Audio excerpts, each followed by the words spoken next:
God, what was that? How's everybody doing? It is always a good day when I can walk on stage and the Stones are playing. It makes me happy.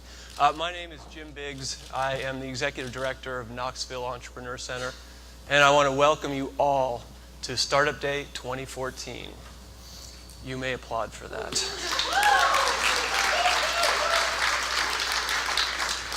I want to thank you all for coming, and especially those of you who have come from the surrounding communities, Nashville, Johnson City and Tri-Cities area, Chattanooga. I saw some folks. And to everybody who is watching online. We thank you for making the effort to be here. We have a great afternoon ahead of us, and there are so many folks to thank for making it all possible.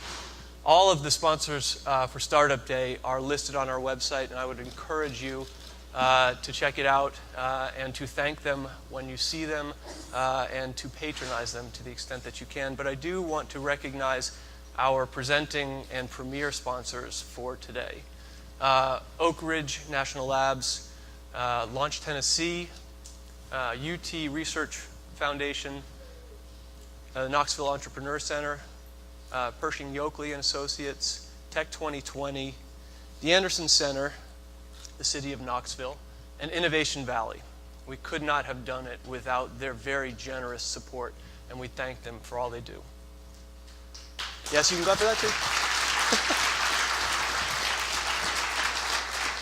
I also want to have a quick shout out to Sound Ventures and to Ogle Lighting and to Nick Hollinsby from Scripps Network. All of the technical wizardry you're going to see today is thanks to them, and it truly is an amazing effort, and we really, really appreciate all the hours that they have put into this.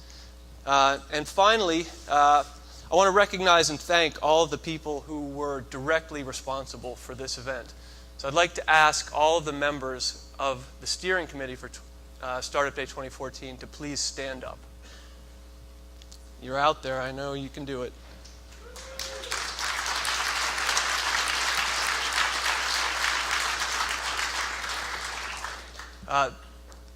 That is the team that has made this possible. And I emphasize the word team because it truly was a collaborative effort.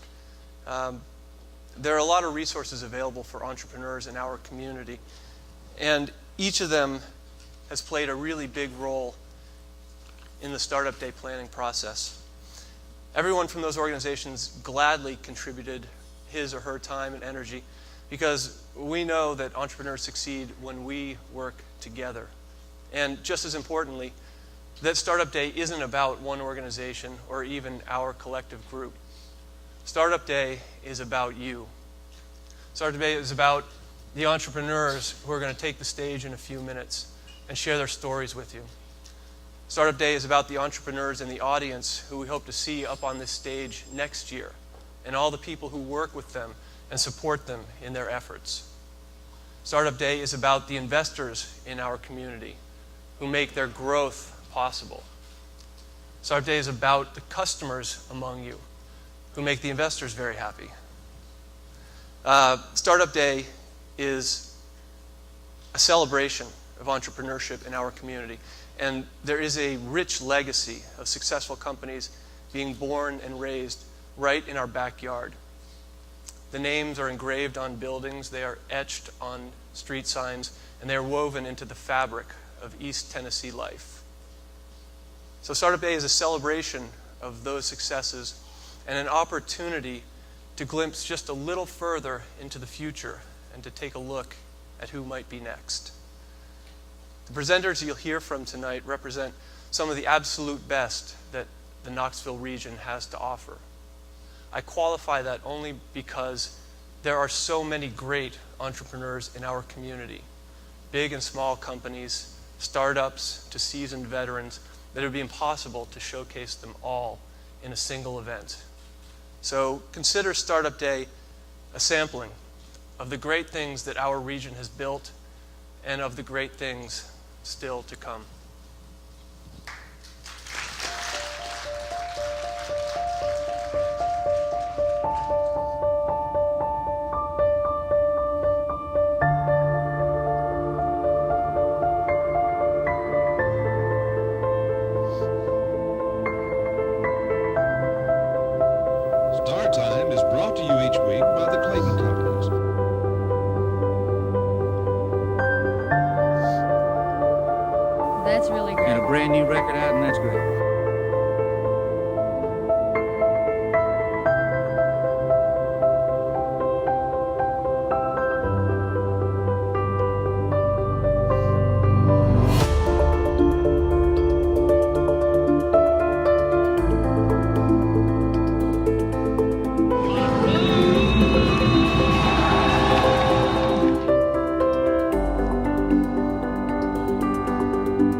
here we are.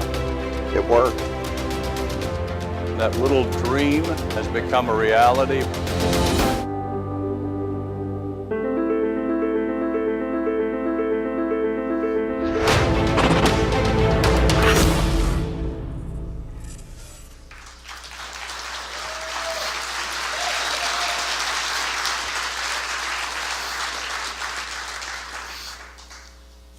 So it says in my notes, drop microphone authoritatively and walk off stage. This is a lapel mic, and so the effect is not going to be nearly as dramatic. But I think the words you're looking for are, oh, hell yeah. That is Knoxville. And so three quick things, and then I will get out of the way and we can get on with the show. First, please make sure cell phones are on vibrate. You know who you are. Don't be that person. The second is that we hope today will inspire conversations. That is the point of getting everybody together. We would be grateful if those conversations didn't take place in this room. There's a lounge next door, and we would invite you to go over there if the urge to talk strikes you during the presentations. Lastly, cheer like hell. The presenters have worked really hard, and your encouragement means an awful lot to them. So on behalf of our sponsors, on behalf of the steering committee, thank you again for joining us today. We are humbled, we are honored, and we are truly grateful for everything you do to support the entrepreneurs in the community, to support the work that we do to serve those entrepreneurs, and to make Knoxville a great place to start and grow a business. And so now it is my great privilege to introduce Mayor Rogero. The first woman mayor of Knoxville. What? Mayor Rogero is dedicated to promoting a vibrant local economy, strong neighborhoods, a high quality of life, a thriving downtown, and a greener Knoxville. Mayor Rogero is also a champion and enthusiastic supporter of startups and a strong believer in the economic and social value that entrepreneurs bring to our community. As mayor, she helped spearhead the creation of KEC, something for which we are exceptionally grateful. And through our efforts, she has had an impact on hundreds of aspiring new businesses. So please join me in welcoming Knoxville's entrepreneur-in-chief, Mayor Madeline Rogero.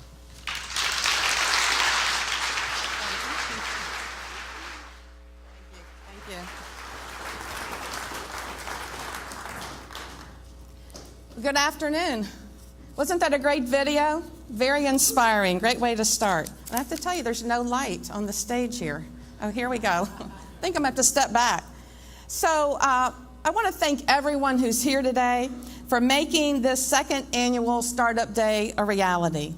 The sponsors, the investors, the established businesses, of course the entrepreneurs, and those of us who are just here to show our support. Your interest in carving out time today to hear pitches from new startups speaks volumes about where we are as a city, as Knoxville, a city that's nurturing and creating an embracing and a nurturing environment for our businesses. There's an unmistakable vibe in the room here today. I heard everyone talking before we got started, a lot of excitement. I think it's saying that, we've got big ideas. We believe in ourselves, and we've got the know-how and the grit to take these fresh ideas and create something great. It's good to take a minute, I think, and think about some of the things that we've done in the last few years that have really put us into this position where we are now. First, at the city, we created the Office of Business Support, headed by Patricia Robledo, who's right there today. She works directly with businesses to help resolve whatever difficulties they might have, what you might encounter when you're trying to do business with the city or within the city boundaries. Often that's navigating the permitting process or figuring out the best way to support new cutting-edge business models. If you're a startup and you've got a hot product, you just don't want to get bogged down in red tape at City Hall. So call Patricia, she will help you. Second, as Jim mentioned, we created the Knoxville Entrepreneur Center, located right on Market Square, with a great staff. Jim Biggs, the executive director, our entrepreneur in residence, Jonathan Sexton, and of course, Mitch and Emily as well. Additionally, that we have great research institutions and accelerators that are very valuable assets to entrepreneurs in our region. Oak Ridge National Lab, the University of Tennessee, Tech 2020, Launch Tennessee, Entrepreneurs of Knoxville, and many other organizations. We're also excited about the new manufacturing business models that are taking shape right here in our region. Look at the example of Local Motors, an innovative company that recently opened a showroom on Market Square, next door to the Entrepreneur Center, and they'll soon operate a micro factory right here in our area. Local Motors President and CEO Jay Rogers will be giving one of the fireside chats today. Jay is a bold, new thinker. Let me tell you, I've sat with him several times, and my mind just explodes every time I hear him with all the ideas and the energy and the excitement and the things that he's planning on doing. He is shaking things up. He's a pioneer in the blossoming field of additive manufacturing, or 3D printing, a field which is predicted to usher in the third industrial revolution. So you may have seen the media from the trade show in Chicago in September, where Local Motors produced the first ever 3D printed automobile. And you'll enjoy hearing about that today from him. And, we are very proud that he intends to make Knoxville the home of the 3D printed car. And I have to tell you that I was at the Mayor's Conference on Entrepreneurship a few weeks ago in Louisville, Kentucky. And we all the mayors got to do several of us did a lightning round to talk about some of the exciting things that we're doing in our area. And I mentioned Local Motors and 3D, Oak Ridge National Lab, the resources that we have here. And I have to tell you, there were a lot of people coming up afterwards envious of the position that we are in right here in the Knoxville area. So with the incredible resources of Oak Ridge National Lab, such as the Manufacturing Demonstration Facility, that is a leader in the additive manufacturing and carbon fiber and composites, and with UT and with the collaborative efforts of the Innovation Valley and so many other resources that we have here, there's a real opportunity in East Tennessee, I believe, for us to be ground zero for this third industrial revolution. How does that sound to you? Is that something we want to do? As mayor, I'm proud to have attended the first White House Maker Fair and to have joined with mayors across the country to accept the White House's Mayor's Maker Challenge and to pledge to encourage the maker movement in our cities. Now, government doesn't create entrepreneurs, but we can provide incentives for creativity and remove speed bumps. We can provide resources and infrastructure. So thank you for being here, and thanks to all of the entrepreneurs from whom we will learn, and for whom we will all be showing our support and encouragement today. So now I have the honor of introducing our MC for the afternoon, John Schieber. John is the senior editor at TechCrunch and Crunchbase. Previously, he worked as a senior reporter for Dow Jones and Company, covering venture capital and private equity investments from New York and Shanghai. TechCrunch is an authoritative technology media property dedicated to profiling startups, reviewing new internet products, and breaking tech news. TechCrunch and its network of websites reach more than 12 million unique visitors and generate 37 million page views per month. We're delighted to have someone with John's expertise and institutional knowledge here with us today. Plus, I had a chance to talk to him, and he's just a really nice guy, so I think we're going to enjoy having him here.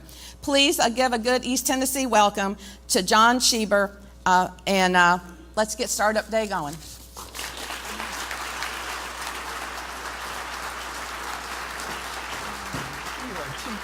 Thank you for being here. We got to talk for a second because they're getting the thing off. I know, I understand. We're doing all right. Hey, how are y'all doing?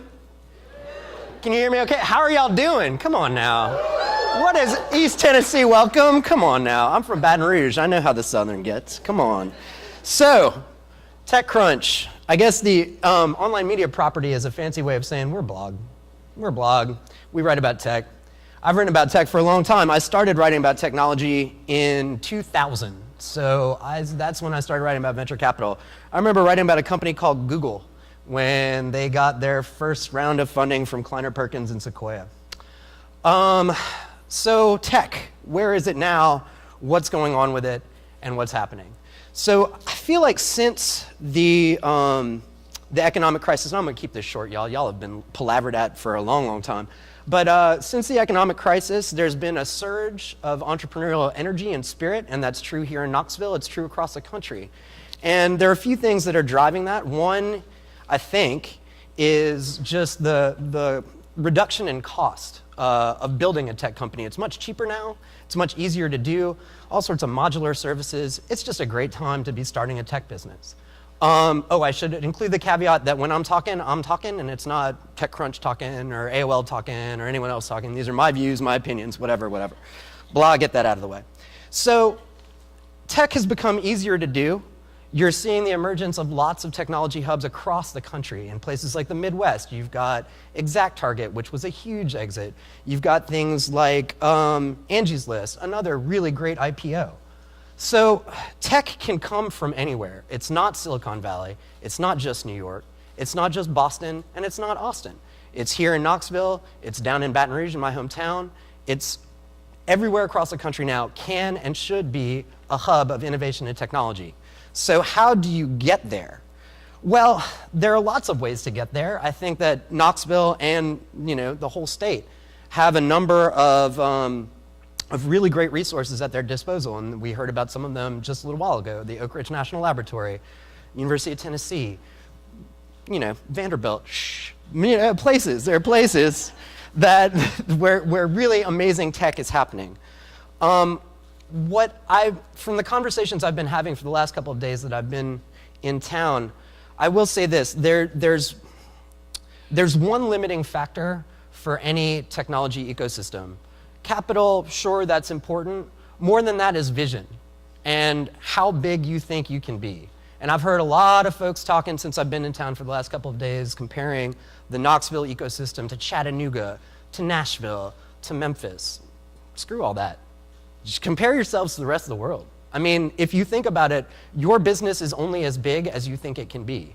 And if you're comparing yourselves against these other regional ecosystems, that might be how big you get. But you can be a lot bigger. And I will tell you that we are going to hear from some entrepreneurs today who have done it, and y'all should listen to what they have to say. So right now, I am actually going to throw it over to Carly Harrington, an esteemed business reporter for the Knoxville Sentinel, and she will take it over. She covers the startup community here in East Tennessee, and she's going to talk about what it takes to make success stories happen here in Knoxville. Thank y'all very, very much.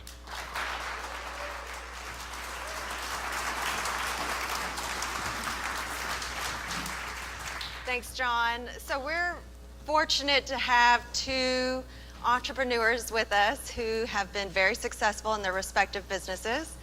We have John Sharp of Staff Source, a professional recruiting and staffing company that has grown to include multiple subsidiaries, and Larry Bodie of Claris Networks, an IT managed services provider that has grown to include offices in not only Knoxville, but Chattanooga and Nashville as well.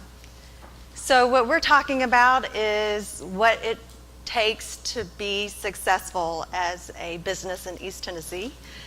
And so what is the secret sauce? Can I let you know when I find that out? Yeah. I think what it takes to make it, there's a lot of factors, and there's a lot of people smarter than me that have written a lot of books on this particular topic. For me, he mentioned vision. That's a huge piece, but not only vision, but clarity around who you are and what you do. In addition to that, there's an element of luck, and I think building relationships here with integrity is a huge piece too. And then from there, you obviously got to have something that somebody wants. So, John, you add anything to that? Yeah, no, I echo what Larry said. And I liked what he talked about. I mean, you got that, initially had that vision, right? So you got that product or service that meets a problem in the marketplace. And then it comes down, in my mind, to model. do I have a viable model and that can generate revenue and create profit? Because as we know, I mean, cash and profit is the lifeblood of any entity that is in business. And so, and of course, people, you know, people are critical. I think I know in our organization that's a central focus. I love that Larry used the word clarity, a clear understanding of what an individual's strengths are, what they bring to an entity, and how you can leverage those in a business. And it's a win-win game in that standpoint. You know, an individual obviously is successful in a role, and the business utilizes them to make an impact. So. Well, in talking to both of you guys, I know we're talking a lot about what it takes to have a successful business in Knoxville and the region, and talking to you guys, it really, being in Knoxville has not been a limiting factor at all. Can you talk a little bit about some of that? Yeah, sure. So Knoxville is really any city in our state. It's a wonderful place to own and operate a business. Anybody that tells you it isn't is just a victim. We have a lot of great resources here. And so, you know, I believe that you're largely in control of your own destiny. So proper planning, good execution. John mentioned people, but model's important too. I mean, we had a model early on in our business that was extremely hard to sell because it was a technical-based solution. And we meet with typically a C-level type of person, and they don't know any of that stuff. And so we changed our model to where we just ask them how many employees they have, and it's really easy to be able to get budget and move them forward. So That was fun to watch about your company. I know, you know, obviously we've had a relationship for a long time, and standing outside of it and watching Claris, when you all made that shift in model, boom. I mean, you could almost see the boom kind of take place. And I mean, to me, that's business. That's entrepreneurialism. Because I'm sure there was risk, you know, in that shift that you executed, and then, you know, of course, we do the same on our end. And so, We'll talk about risk. That was something that you talked a lot about when we talked prior, about the willingness that you, as an entrepreneur, to take risk, and that's a key to being successful. no guts, no glory, and that's true. I mean, that's very true. We were talking about it before. If you're not, you got to be willing to be at risk. I mean, it's 24/7. It's a lifestyle, and comfortability with that aspect of being an entrepreneur is the centerpiece in my mind. And if you're not, you got to rethink it. yeah, employees get to go home and turn it off. We never turn off. You can't. It's kind of hard to explain unless you've been in that situation, but your mind never stops thinking about the business and about your clients and what you could do better and where you're going next. That's why I made the comment, can I let you know when I do make it, because we're so head down just trying to move it forward that the finish line is kind of always moving. Right. You cross one threshold and you just move on to the next one. So talk a little bit about each of your businesses and maybe some of the challenges that you did have to overcome as you were growing. They evolve. As you lead an entity, it's a game of accepting more sophisticated problems on an increasing basis, right? In my mind, and so whatever that tactical problem is, we had an unprofitable month. We have this individual in our people. We're exposed to this kind of risk. What strategies are we going to employ to mitigate that? Whatever the problem. To me, and I love Larry said, I mean, it comes down to the crossroads.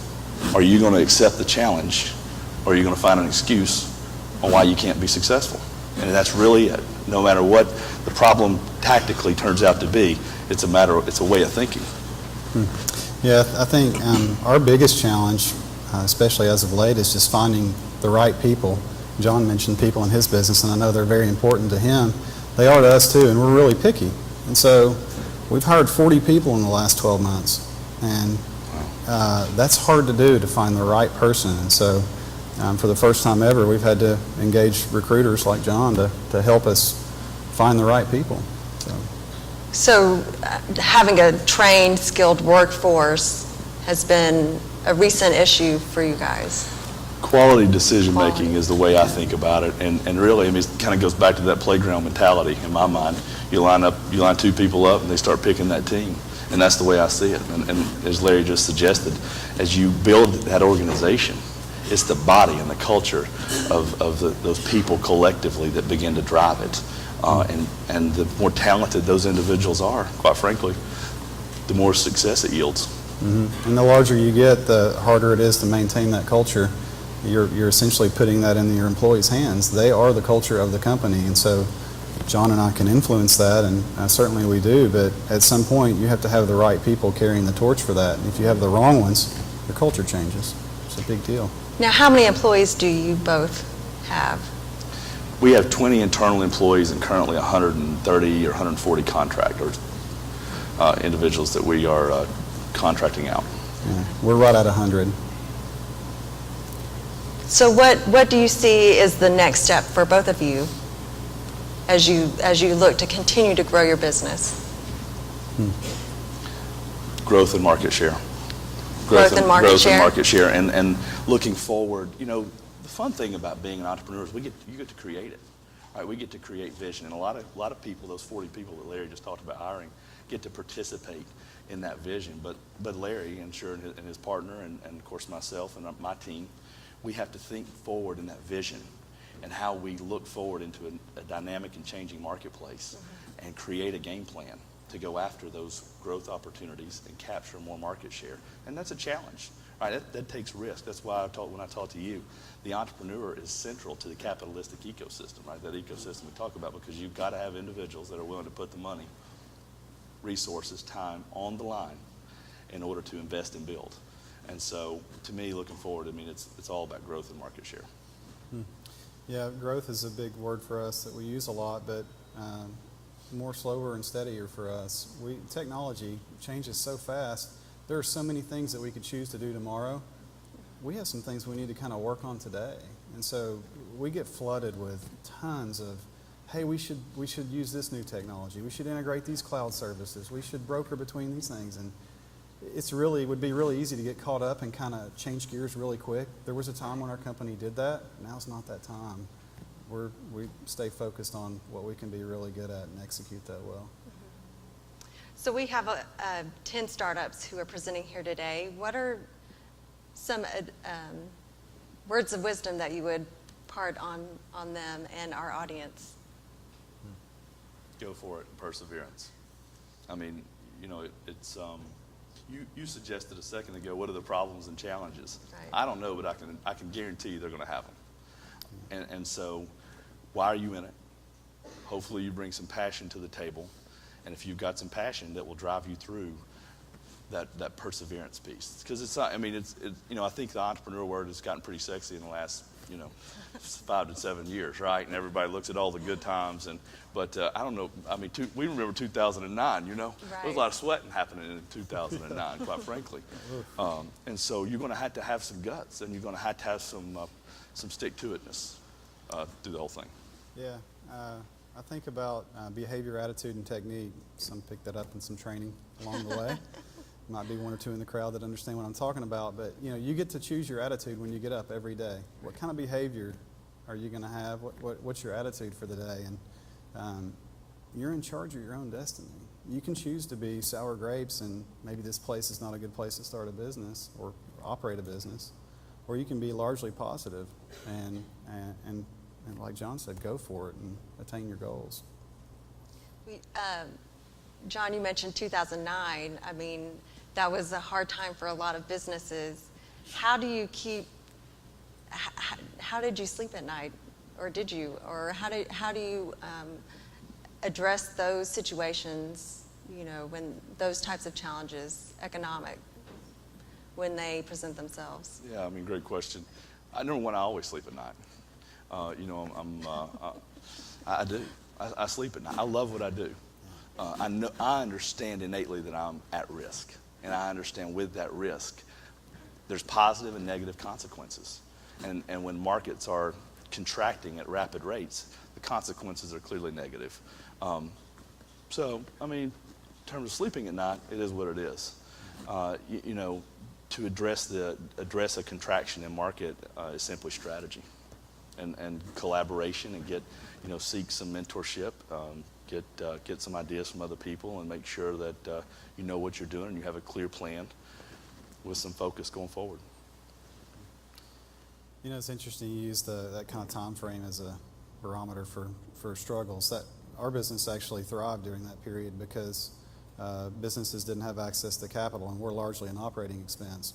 So the downturn in the economy actually helped us, but we obviously have a slew of other issues to deal with. And I think what John said's good. You make great plans and you execute those plans, and you sleep well at night, knowing that you've done the best you could. I think we're approaching our time. So is there anything else you guys would like to add? No. All right. You've done it well. Yeah. Thank you. We All appreciate right. the opportunity. Thank you.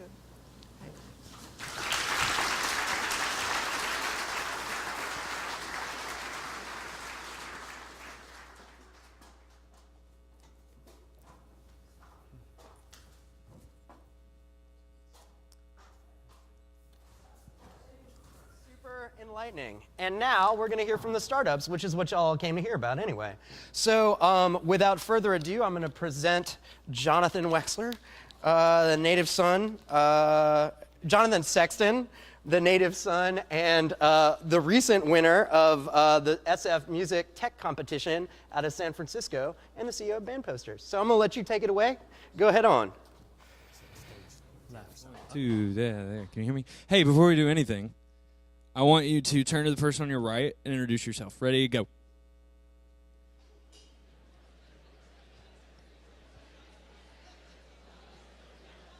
All right, that's enough. Now turn to the person on your left and introduce yourself. And if you're sitting between two friends like you guys, turn around behind you and talk to somebody you don't know.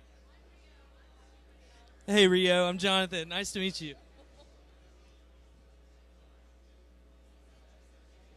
All right. Awesome. So I think Jim told everybody to turn their cell phones on silent, but my phone, Twitter still works when it's on silent, so you can still live tweet. We've got a hashtag. It's Knox Startup Day. So make sure you're doing that. And we're live streaming right now to the whole world on the internet.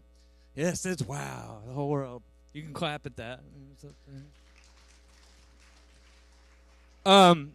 So this is the second year that we've done this, and there's a lot more people here than were at Startup Day last year, which means I think we're doing something right, and we should keep doing it. Although maybe we need to move to a different, bigger venue next year. I don't know. We'll see how many companies keep starting up.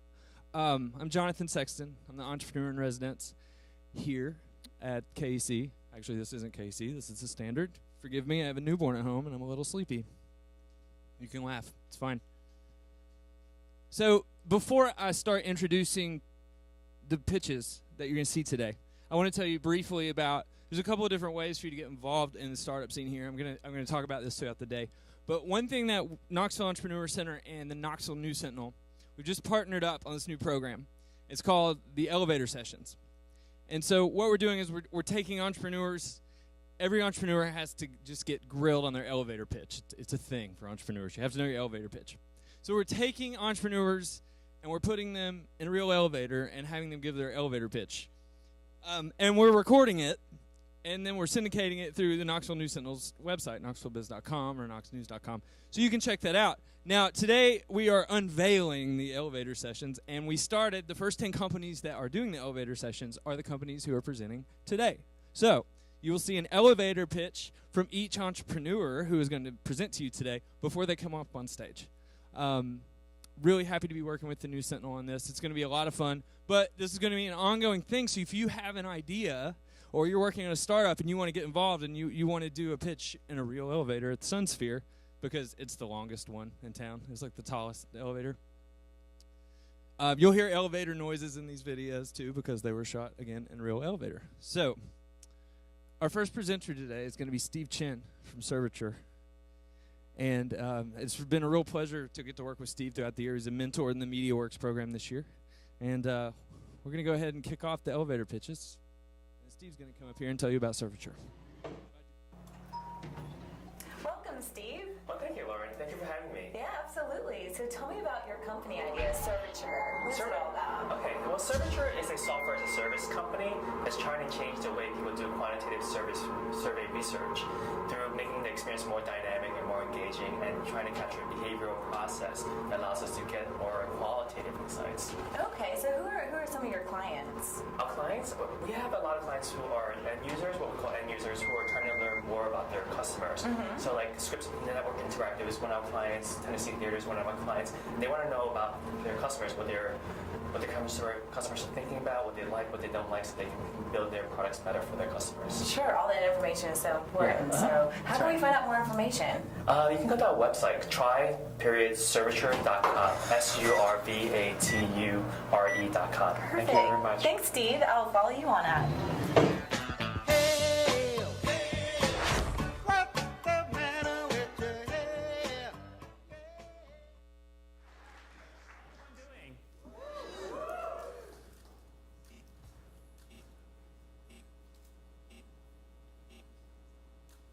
Hi, my name is Steve Chin. I'm the Chief Product Officer for Serviture. Serviture is a software as a service startup changing the way people do quantitative research by providing an interactive and engaging interface that also captures qualitative data. So what does that mean? Well, I kind of want to tell it to you in the story of Harold and the Serviture crayon. And this is Harold when he grows up. And because he's highly imaginative and highly creative, he wanted to become an entrepreneur. So what he did was he built a hotel called the Grand Urban Hotel. And it services a lot of celebrities, including Tom Hanks, Meryl Streep, Kate Winslet, and many others. And for about 2 years, he was doing really, really well. But then suddenly, a lot of people stopped coming, and he wanted to know why. So he put together a traditional survey to ask people about the hotel services. He wanted to know whether or not there was easy reservation, whether or not the check-in, check-out process was great, and all these other things.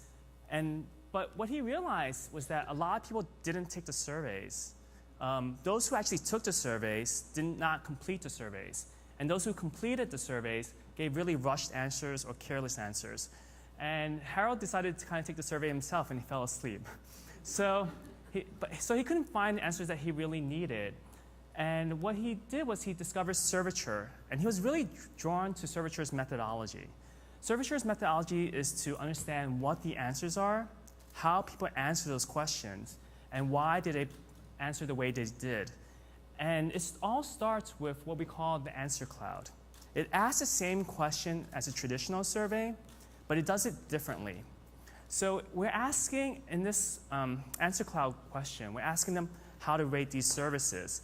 And they answer the question by clicking, dragging, and dropping the services into response columns that correspond to satisfaction levels, like this. And what we can do is we can capture what they choose first, second, third, fourth, fifth, how long they take to answer each question, and whether or not they change their answers.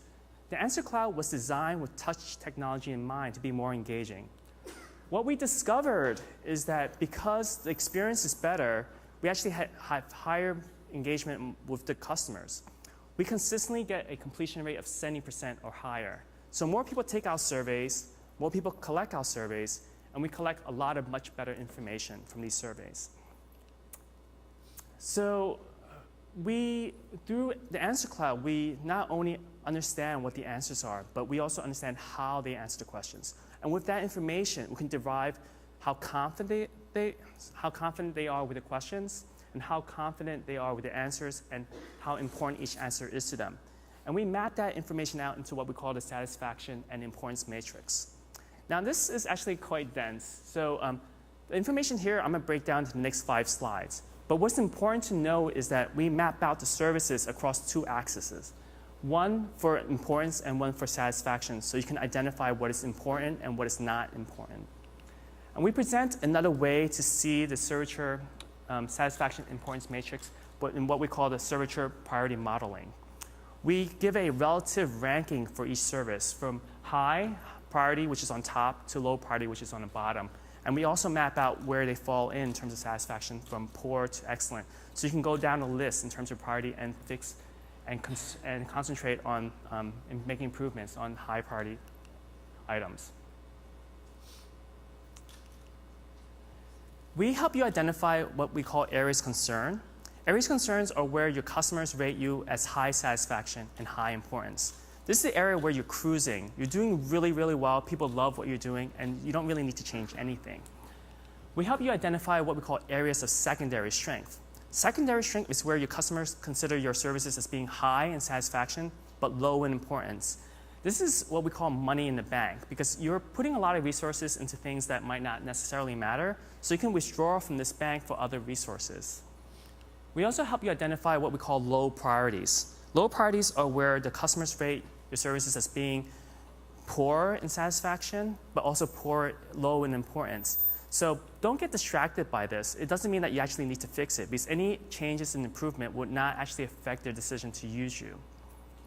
And most importantly, we identify areas of concern. This is where you want to stop. This is where your customers are rating your services as being low in satisfaction, but high in importance. If you choose to ignore this area, you risk the possibility of losing your customers. And in order to fix these areas of concern, you actually need to understand why. And Serviture has what we call adaptive branching. So we calculate on the fly, in real time, what the answers are to certain questions early on in the survey.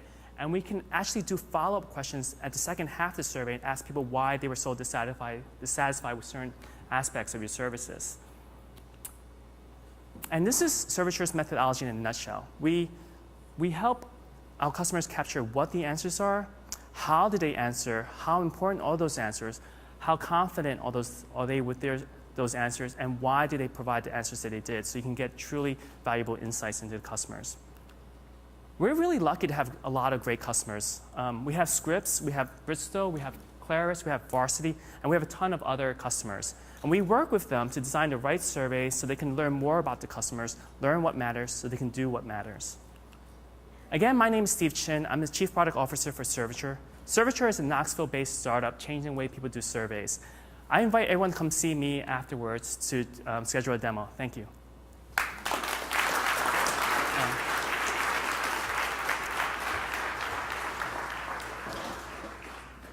One more time for Steve Chin.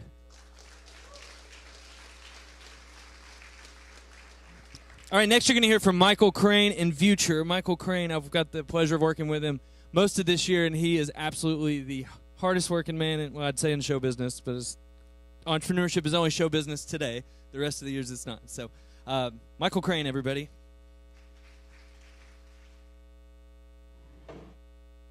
Michael, nice to meet you. Good to meet you too. Tell me about your company. Vuture is a software platform for businesses that allows them to record videos and then schedule them to be delivered at a specific date and time in the future. And those videos can be sent to either the email or the cell phone of the persons they're wanting to contact.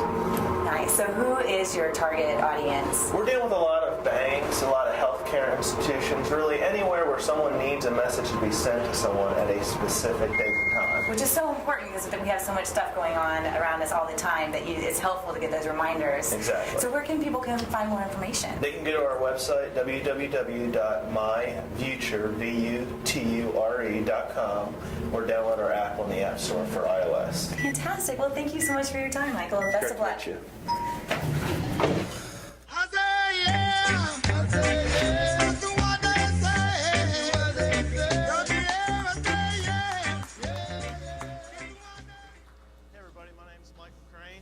Good to see you guys. I'm a salesman.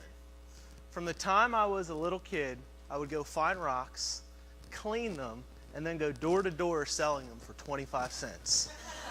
Many years later, I'm still in sales, but I've retired from the rock business. I've got a family, and I've got 3 young children. And I really believe that selling is the essence of entrepreneurship. I want them to know from an early age, no matter where you are or where you came from, you can create something magical. That's entrepreneurship. And that's why we live in Knoxville, Tennessee. Knoxville is one of those rare places where you can not only raise a family, but you can raise a business. We have great employees, we have great corporate benefits, and we have places like the Entrepreneur Center.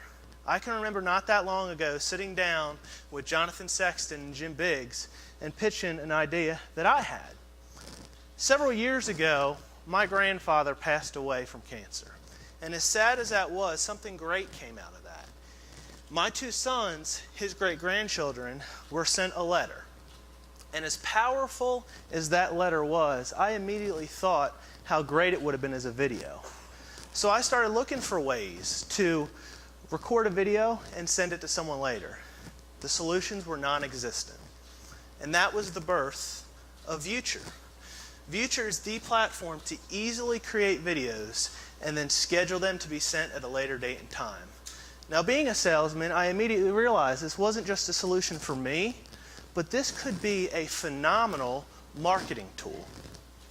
When you look at society today, look to your left, then your right, chances are someone's going to be buried in their smartphone, which is great for businesses because now our customers have become much more easily accessible. Most people check their phone at least once every hour. And it's not just the young millennials. It's grandmom at 9 o'clock on her iPhone checking Facebook. And when we built Vuture, we built it with all this in mind.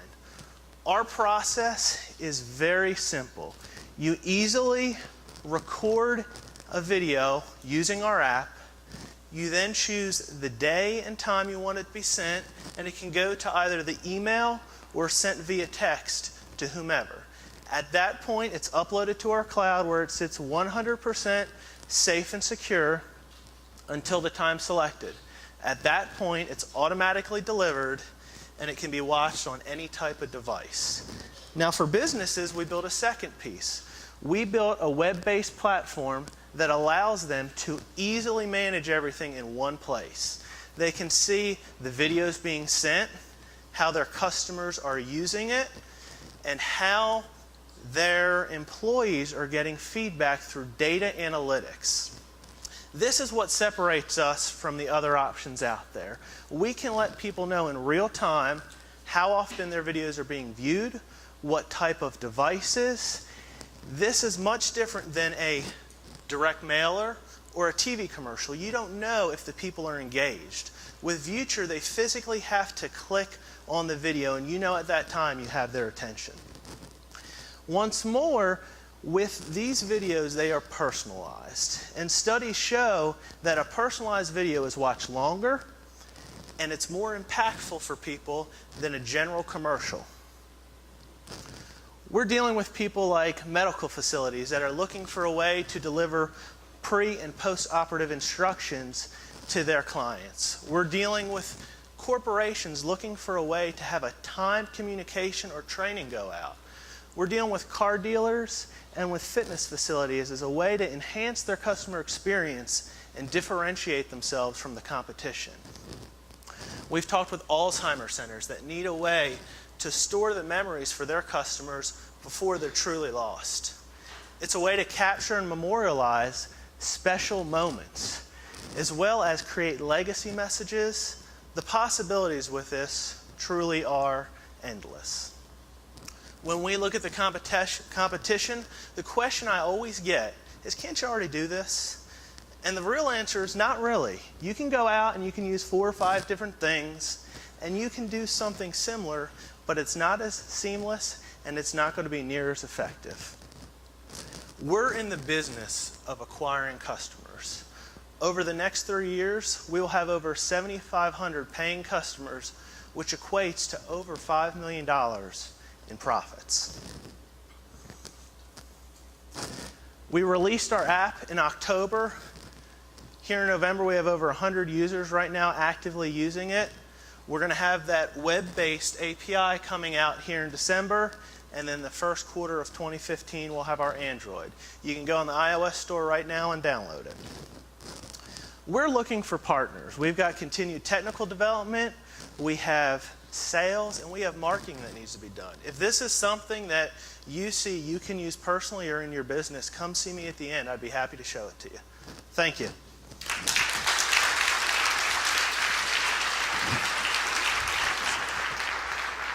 All right, Michael Crane. Make sure you catch up with him. So our next presenter, and the last of this first chunk of presenters, is Bob Bradley and his company Newsbreak, which is fantastic because one day I was pumping gas and I realized they had put a TV up, and I thought, wow, Pilot's really smart. I can watch the news while I pump gas. Has anybody else ever done that? You seen those screens at the nod yes, say yes, okay, yeah. I thought it was just a really neat idea, and Pilot had gotten really clever. Little did I know there was so much more going on behind that screen. So Bob Bradley is here to tell you all about it and about Newsbreak.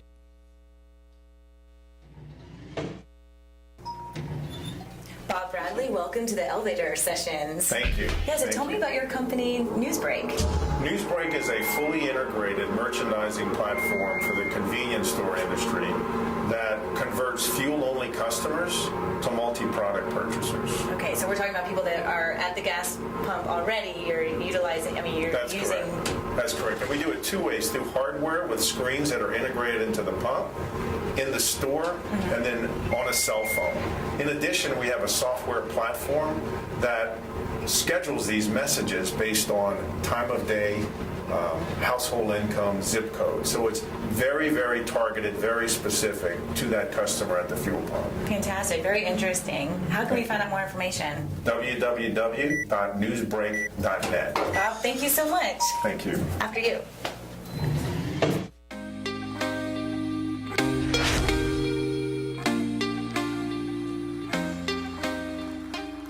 Can't be sleeping, keep on waking without the We're going to have a little fireside chat today. In September of 2009, Newsbreak Network launched. We launched here in Knoxville as a digital out-of-home media platform. And basically what we were doing is we were connecting local businesses and local advertisers to potential customers. But we were doing it while that customer was attached to a pump, right? Pumping gas, a novel idea. Fast forward to today, and over the last 9 months, we've transformed the company. We have pivoted our business model. We have launched new proprietary software. We have completed a Series A round of funding, and we've scaled our business to a pretty significant location count now. My story today is to really take you through how we took what we'll call a lifestyle local business, and we transitioned it into a scalable, investable, and high growth opportunity. Now, not only were we connecting businesses with customers, but we were also converting those customers and making those customers much more profitable to those businesses. So back in 2011, we started to notice that the C-store industry was really starting to transform itself. And what they were doing is that they were spending millions of dollars in their infrastructure. They were reinventing the inside experience for their customers. And I'll tell you, it got to the point where you start to think about, well, they're spending all this capital expenditure, right? But the one dirty secret about a convenience store as a retailer is that most of their customers, they drive in, they fuel up, and they drive away. That dirty little secret is 63% of their customer base never goes inside. So here they are spending all of this money to get people inside, but 63% of them are not going, and that's a huge lost revenue opportunity. So Newsbreak is a fully integrated merchandising platform for the convenience store industry that basically converts fuel-only customers to multi-product purchasers. And we do that in 3 ways. First, we do it at the pump with integrated screens into a fuel pump. Then we do it inside the store with multiple screens inside the store that provide, I would say, an echo advertising effect. And then we do it on the phone through a widget that's embedded in customer loyalty program apps that pushes messages, all with the intention of taking that customer from the pump inside the store and straight to the cash register. So the market opportunity is really large. I mean, C-stores really are all over our landscape nowadays. Last year alone, it reached about 150,000 locations across the U.S., and that equates to about $700 billion in annual sales. We're very specific about who we're targeting. In fact, we're targeting multi-location C-stores that sell fuel. Makes sense, right? And there are about 53,000 of those. Our current market share is really comprised of 7 core convenience store brands at this moment. We reach 88 locations, mostly concentrated in Middle and East Tennessee. We do have big aspirational expansion plans, and we look to do that with our core customer group that are affiliates of Shell Oil. I know everyone in here knows who Shell Oil is. They have an interest, an equity interest in over 7,700 locations just on the East Coast alone, and another 6,000 on the West Coast. So we're talking about a huge opportunity for us. We also have a great partner here in Nashville in Pilot Food Marts. Pilot Food Marts obviously is owned by Pilot Flying J Corporation, and they have 650 locations across the country.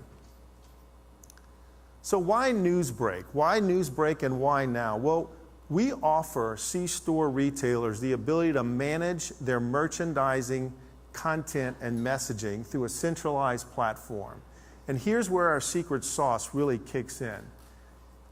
We have the ability to manage it based off of what we call key consumer buying variables. So think time of day, think household income, think male-female skew, think weather, think temperature. So basically, if you're out and you're pumping, at 8 o'clock in the morning, you're probably going to get a bacon, egg, and cheese biscuit ad, as opposed to 12 noon or 6 o'clock in the evening, where you're going to get a hot dog ad. Similarly, let's say the weather turns. The weather turns for the worse, and it's raining. Well, all of a sudden, we're pushing umbrellas for people to go inside and grab an umbrella. We also, it gets 85 degrees, Gatorade ads kick in. So effectively, we're delivering that right message at the right time. And if you take that even a step further, let's say it's Friday. It's 5:30 in the afternoon and it's 83 degrees. Well, any local Knoxvillian is going to think beer, right? We're going to the convenience store. We're going to buy beer. But the question is, what brand of beer are you going to promote? Well, based on a key consumer buying variable like household income, we're going to deliver an ad, let's say in Bearden, around it, maybe it's an Amstel Light ad, where you're seeing a totally different ad. Maybe it's a PBR ad on Cumberland Drive, right down on campus. So you can see that we have a real targeted messaging, content management system at our disposal. We also offer a data analytics dashboard, and that dashboard provides analytics to really kind of understand how effective these messages are being. We can offer things like SKUs. We can offer things like category sales. So at the end of the day, what you have is a fully integrated platform, right, that's playing off of key consumer buying variables as well as data analytics, and creating a list of content messages. And we call that predictive analytics and adaptive content. Makes total sense. We even took it further. We took a case study with Twice Daily, one of our affiliates. Purchased the hardware, created the messaging, sales data, gave us access to it. Let me show you what would really happen after we looked at it. Basically, with their proprietary water, we sold 6% more. And with chicken salad sandwich, I'm talking chicken salad sandwich at a gas station, we sold 21% more. So we've been thrilled with the results. We also took it here to a Pilot Food Mart. We tried a new product called 3 Second Health. We saw 1,000% lift in unit sales. So our C-store customers are loving us now. We have 2 forms of revenue that we derive. First, advertising, sales, and merchandising. And second, subscription fees.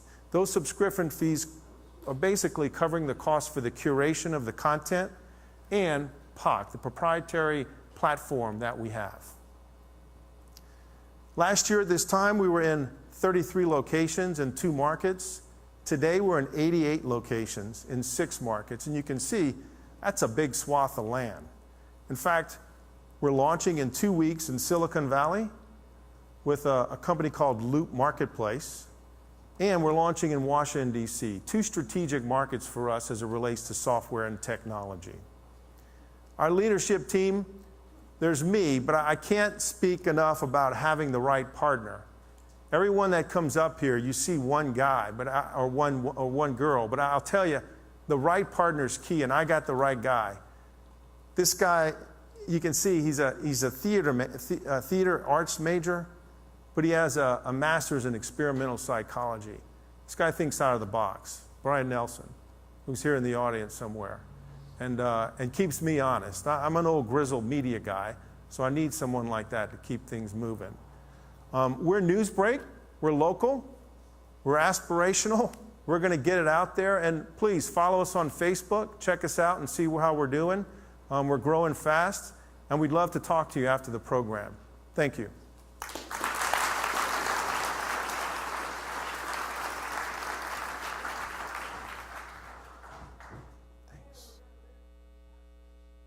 We're going to have Matt Schaefer-Powell. You know him from the radio. Now you get to see him live. Come up and talk to us a little bit about what it's like to actually have raised venture capital with the CEO of Genera. So without further ado, Mr. Powell, if you wouldn't mind coming out on stage. And that will do it.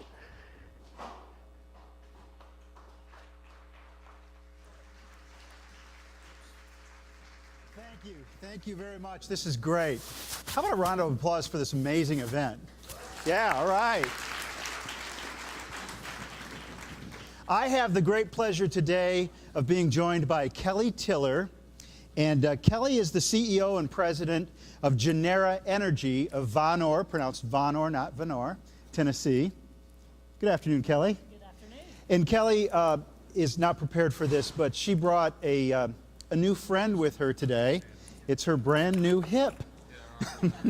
Yeah, I've replaced them all. Your new hip is only 2 weeks old. It is. And that's very exciting. And that's so if you're wondering why, you know, we were going to actually do this interview while running around in circles, and we decided to change plans. So I won't be sitting very ladylike today, but that's okay. Kelly, Genera is the country's leading commercial biomass feedstock supply solutions company. What the heck does that mean? We're industrial farmers. So we produce agricultural biomass. We specialize primarily in purpose-grown energy crops, things like switchgrass, miscanthus, energy cane, biomass sorghum. And we do that for a variety of customers that are in advanced biofuels, but also bioproducts, biochemicals, and biopower. We do that primarily across the U.S. We're starting to do some work outside the U.S. as well now. And we handle everything from the farm gate to the refinery gate, our customer's gate. So we take crops from fields, turn them into uniform industrial feedstocks that feed all of those processes. What kind of crops are we talking about? So we're talking mostly about because I'm in agriculture, I'm always surprised I have to explain this, but mostly perennial crops, which means you plant them once and they come back year after year. So mostly native crops that are well suited to the region, things like switchgrass, miscanthus, and some newer things like some miscanes, energy canes, and sorghums. How long have you been in business? So we've been in business pursuing this aggressively since 2012. So we're coming up on 3 years now.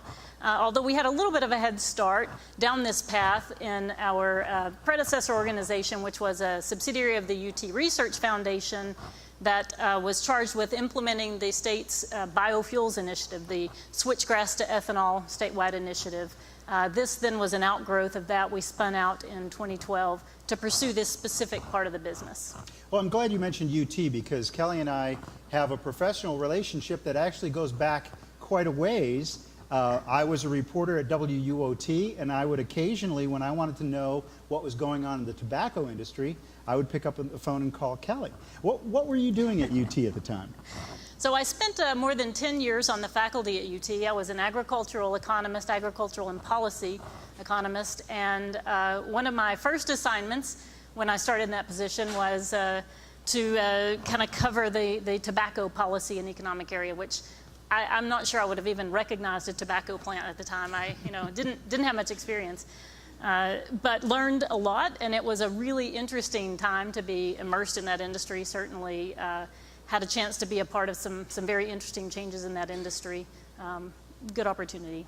Speaking of interesting changes, you are somebody who comes from a unique perspective, having had one foot in academia, and now you're an entrepreneur in the business world. Right. I want to talk about that for a little bit. First of all, what are some of the big differences between academia and the business world? So this may come as a shock to some of my friends in academia, but it's not very much like the real world, it turns out. And I would say really one of the biggest differences, it certainly prepares you in a lot of ways, and it's a great place to be, a good fit for a lot of people. But one of the challenges is that there aren't really true consequences in academia. If you don't get if your grant proposal isn't accepted, that's okay, you'll just try again next year. Or if you don't get a journal article accepted to the publication you want, we'll just go to a different one. And so, your paycheck doesn't really reflect the consequences of any kind of failure. And turns out in the real world, it really does, and especially in a startup. Those are very real consequences, and they can sometimes be very personal and very painful. When you decided that you're going to make that step from academia to the business world, what kind of a decision? What was that decision like for you? Was it scary? Well, no. If you know what's coming, you would never do it. So no, it wasn't scary. But it actually, I was very fortunate, and I'm very appreciative of the university of making it an easy transition. I was fortunate to work with the university leadership and actually create a path for an entrepreneurial leave that I think benefits both. It certainly makes it easier to take that step, but also has some long-term benefits, I think, in the relationships that are continued with the university. And so that's been a very strong support throughout, and I'm very proud that the university is supporting entrepreneurs in that way. So it gives you a little bit of a chance to kind of have one foot in each camp for a little while before you really truly take that step. What's a typical day look like for you? I'm guessing this is not it. No, this is not it. Things are a little bit, we don't have quite as many restaurant options in Von Orr, and life is a little slower in Von Orr, which is fine with me. But days are quite busy and quite long, and at about this time of day, I'm usually looking at my clock, thinking I'm only about 3 down on my very long list of things that I absolutely needed to do that day, and I don't know how they're going to get done. But most of the day in, day out is spent trying to make sure that all the balls stay in the air and moving in the right direction. So, it's all about making sure you have the right people doing the right things in the right places, and that they have the resources they need to grow the business and to execute on the business. The bigger picture, I think, is exactly that. It is the bigger picture. It's the leadership of continually looking out and ensuring that the business is headed in a path that supports an industry need and allows you to be profitable doing that. What about money? Because ultimately you don't have the business if there's not capital. Right. How do you address the constant challenge of not only finding capital, but maintaining capital? So this is, I think, a really important thing that any aspiring entrepreneur needs to know, is that capital is continually a challenge, and however long and difficult you think it's going to be longer, it's going to take longer, and it's going to be more difficult. I mean, that bears repeating. It will be harder, and it will take longer than you plan. So one of the keys is you've got to make sure that you plan the runway long enough that you can weather whatever delays or challenges come, and it is a continuous effort. But certainly having the right business model, having the right team having the momentum that you need makes it easier. I kind of made light at the very beginning of our interview about what it is that Genera does, and for somebody like me, it's hard to understand what that is. How important is it that for you to be able to condense what you do into kind of an elevator speech when you are looking for funding?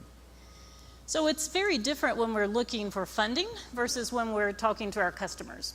You know, when we're talking to our customers, they have recognized that they don't want to be the farmer, and they are looking for a solution that we can provide. So that's a very different conversation, and it certainly takes a while to understand and fully internalize that just because you understand your business, the financial community is not necessarily going to understand it, and so it's a very different conversation. It's honing it in a very different way. The other thing, though, that's I think challenging that you have to learn is that when you have that conversation with those with the financial community, these are very bright people. They may not know your business, but they're quick learners, and so once you get started down the path, you've got to make sure that you are addressing their concerns, their needs, and providing them with the information they're really asking for. This may actually require a little bit more of explanation as to what the end product is from Genera. But a few years ago, the whole biofuels discussion, we saw kind of a backlash against biofuels. How did that affect what you do at Genera, first of all? And second of all, how do you prepare for challenges like that? So even though our end product is not a particular molecule or a fuel, those are our customers. So if things like public perception and policy and momentum, if that's affecting our customers, then that's affecting us. We're a market taker, not a market maker. So the reality is we have to be very concerned and very close to how that's playing out. The challenge is that there's nothing we can do to influence that in reality. And so, even though it may be based on either a very small kernel of truth, or there may even, it may not even be accurate information. The reality is it doesn't matter if that's where the direction the market is going. And so, what we have focused on is diversifying our customer base so that it's not all biofuels, so that we also work in other industries. That's been one way to overcome it. But I think one big takeaway is just be prepared for that, recognize it, and see it as something that you must work around because you're not going to change. You're obviously a highly motivated person, and I'm wondering if that's a difficult lesson to learn, that sometimes there are things outside of the realm of your control, and you have to accept those. Yes, I think probably a characteristic of most entrepreneurs is, they're resourceful. They have the confidence that they can do most anything, and that's part of what allows them to be successful entrepreneurs. But the reality is there are a lot of things you can't change. The other part of that is you can't do it all by yourself, and it is really important that you find the right people and get the support around you. Otherwise, it's an impossible challenge. When you were younger, especially when you were starting to pursue your graduate degrees, and I should mention, I'm not sure if you mentioned this, Kelly, but you have your doctorate, you have a PhD. Right. Could you have ever seen yourself in this position as an entrepreneur? Was that part of the plan? Nope. No, I never really set out on a path and just stayed the steady, narrow course. But, kind of the common theme is, I think, throughout my career, I've looked at whatever the circumstances and opportunities are in front of you and tried to assess, okay, how can you make the absolute very best out of whatever these circumstances are? And I think that's led me down the path I'm on today, and I think it's why I'm really enjoying what I'm doing. How has the experience of starting Genera and managing Genera, how has it changed you? How are you different now than you were before you started this? So, I don't know that it changes you so much as it just forces you to really see things about yourself that you maybe didn't really realize before. So it really forces you to not only see what your strengths are and then to try to really hone those and to leverage those, but especially to see where your weaknesses are and make sure you're filling in the gaps around those weaknesses. And that might be in the form of other personnel. If there's something that maybe you're not particularly adept at, you know where to go to find somebody who is. Absolutely. I would say that's the other thing, although it's not changing you, it's causing you to really understand and appreciate the people around you. And that ranges from, a deep appreciation of a very supportive family that's riding the roller coaster with you. Deep appreciation for the people who are, helping to succeed. You're only as strong as your weakest link. And so you've got to really appreciate all those people. And in reality, all business is a people business. I don't care what your product is, it's a people business. And the world is a people business as well. It's people that make things work. Kelly Tiller, thank you so much. Thank you.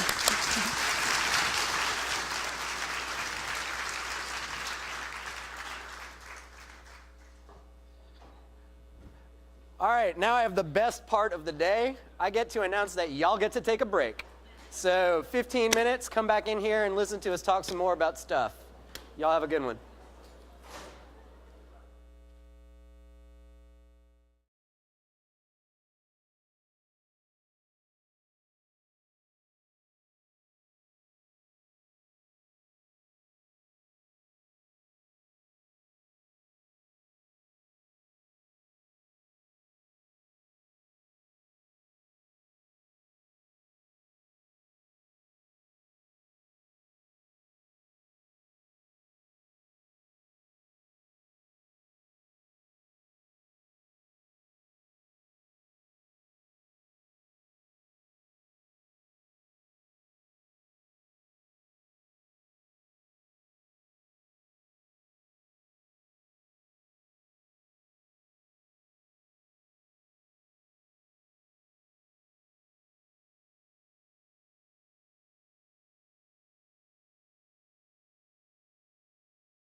No, just kidding.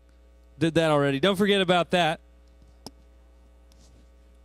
I'm using my notes so I don't mess up. So I told you that.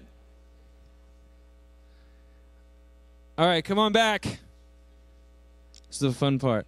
So I said earlier that I would be talking throughout the day about different ways to get involved in the entrepreneurial community here.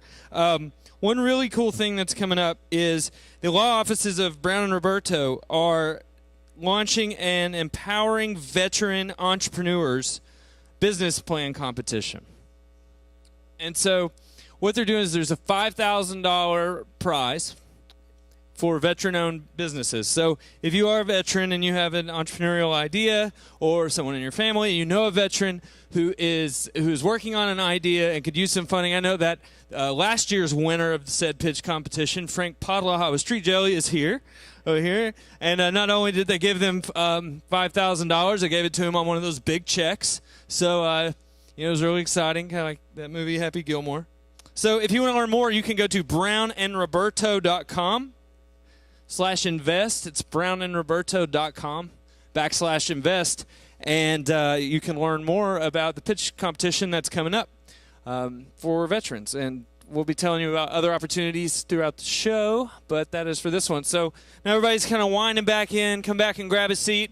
Really excited to have everybody at Startup Day again this year. It's been a great year for startups in the area. Very happy to have all the organizations that are supporting entrepreneurship together in one place for one great event today. And so many thanks to all the sponsors and many thanks to everyone on the steering committee. So coming up in just a second, we're going to get back to the power pitches. You know, what's really interesting about the Knoxville community, I come from a music entertainment background. It's really the diversity, and not just the diversity demographically, but also the diversity that comes with all the different ideas. So this next chunk of power pitches is really going to be science-based and startups and technology that are coming from the world-class organizations we have here in East Tennessee with Oak Ridge National Lab and with UT and the UT Research Foundation. So, but first up, we've got Mr. Doug Spate, who is a board member at Knoxville Entrepreneur Center, and he is here to tell you about Cathedral Leasing. Give it up for Doug Spate.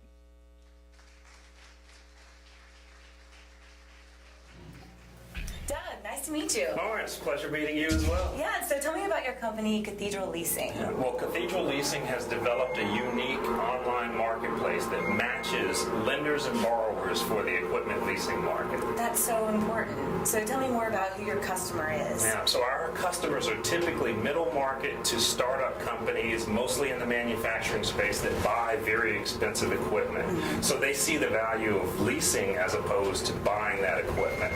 And so they need to find the best rates, the best terms for their leases. That's really important. It is. Absolutely. Way to go. Thank you. So where can we find out more information? CathedralLeasing.com. Fantastic. Doug, thank you so much for your time. Thank you, Lawrence. And good luck Pleasure with meeting you. everything. Thank you. Yeah.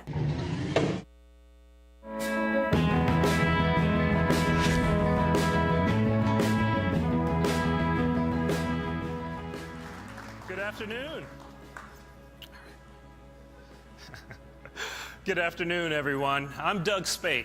Thank you for the opportunity to speak a little bit about Cathedral Leasing and tell you why we're so critically important to the equipment leasing industry. It starts with manufacturing. Manufacturing is coming back to the United States. Companies that have outsourced manufacturing and production for years are bringing it back to U.S. shores. But they're not just hiring employees, that is, but they're also investing in smarter equipment to increase productivity. And that's where we come in. This is one of my clients. They're in the aerospace and aviation industry. They want to move to additive manufacturing, or 3D printing, if you will, in order to stay globally competitive. So they make very unique, very complex components, like the ones you see on the right here. They're really complex shapes and geometries that can't be made in any other way. So they're using pieces of equipment like the one on the left in order to make that, in order to 3D print those designs.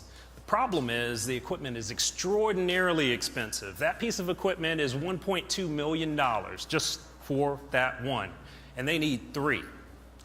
So what happens? Our clients actually have a very difficult decision to make. Either they can purchase that equipment outright in traditional manners, either through spending cash or financing it through a bank, or they can enjoy the benefits of leasing.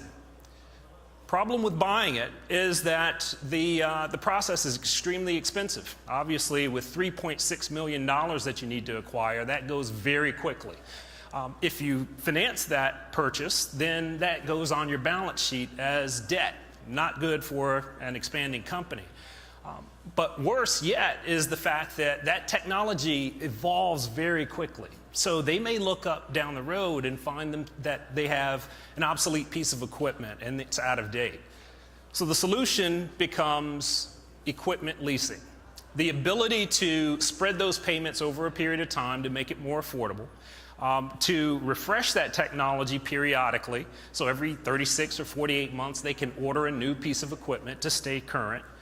But the most important thing is they need a new tool to be able to weigh different leasing options, right? To get different leasing options from different lenders.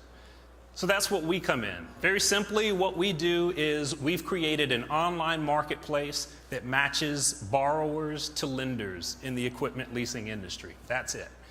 What we do is develop a internal scoring module that helps to score and qualify those applications and pass those referrals on to our lenders. So we're based upon a scoring module that was developed by my partners. It's being tested in credit unions across the country, including Silicon Valley, and even here locally. It's been used to vet over 100 applications for $40 million worth of equipment leasing. So what we're able to do is take that module and combine it with a technology platform that we are licensing from one of the leaders in the industry. Here's how it works. Essentially, a company comes on, applies online. We get their business information. Our scoring module filters all of that information to come up with a qualified lead that we then match to our lender's underwriting criteria. Once the underwriters have that, they issue an offer. And our customers then have multiple offers that they can weigh in order to get the absolute best deal. The result of that is a high quality match between lender and borrower. And that's essentially what we're after. Our revenue model is based upon a referral fee for each qualified applicant initially. And then when that loan is closed, we actually receive a success fee that can be up to 2% of the transaction price. That adds up very quickly. So who are our clients? They're mostly middle market manufacturing companies with revenues somewhere between 10 million and 200 million. They typically have employees less than 200, and they are making a number of different components in terms of specialty manufacturing. These clients are very interested in acquiring the best technology to be able to serve their clients. So that's where we're starting.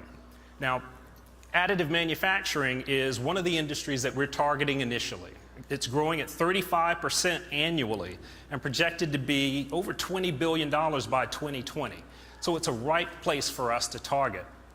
Now, who really cares about equipment leasing? I can see your eyes glazing over now. Well, a lot of people. The market is $827 billion annually. Over 197,000 companies lease their technologies, lease their equipment for their functions. So it's an absolutely remarkable market for us to start in. And quite honestly, the factors are in our favor. So one, we have reshoring of manufacturing, bringing that production and manufacturing back to the States. We also have companies that are investing in new technologies to be much more productive. And quite frankly, we expect that interest rates will tick up even just a little bit over the next several years. What this does is when interest rates go up, people shop for better rates. Now, my background is in additive manufacturing. I'm certified in that industry. So it's a right place to start. And with the growth rate there, it's a perfect place for us to launch. but it also provides us the platform to expand to other equipment markets, like agricultural equipment, construction and mining, and then the much larger, much more lucrative markets of oil and gas, medical, and the biggest one of all, transportation. Transportation alone is $210 billion every year in equipment leasing.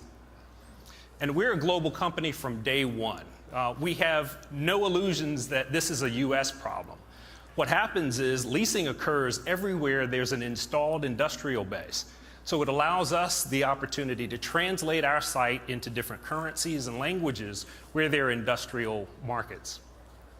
I'm the full-time CEO. My partner, Jonathan Patrick, is a successful commercial lender. And my other partner, Lee Patrick, is also a very successful business development executive with over 20 years experience. We recently were invited to participate in the Financial Technology Accelerator in Charlotte, North Carolina, the nation's second biggest financial market. It's sponsored by Bank of America and Wells Fargo. And our lead mentor and key advisor in that program is the founder and CEO of LendingTree. So, Cathedral Leasing is all about making very expensive industrial equipment more accessible and more affordable.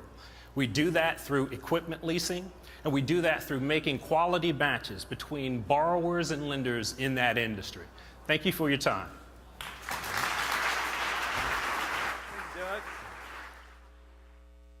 Okay.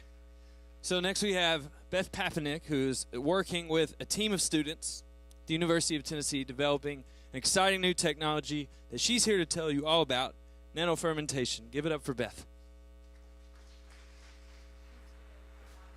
Welcome to the elevator pitch. Nice to meet you. Thank you. You too. So tell me about the company that you're representing today. So I'm actually part of a team of graduate students helping local entrepreneurs promote their business. So I'm here with helping nanofermentation. Okay, and are you going to go into more detail on what nanofermentation is? Yeah, absolutely. So nanofermentation is using bacteria to produce nanoparticles. So you feed sugar to bacteria and they produce the nanoparticles. Then those nanoparticles can be used for displays, fiber optics, and biosensors, things like that. Okay, so any more questions, people can direct them to you? Yeah, I can absolutely answer a lot of the technical questions, and now we've done a bunch of the business work as well. Fantastic. Well, thanks so much for your time. Absolutely. Thanks. Thank you.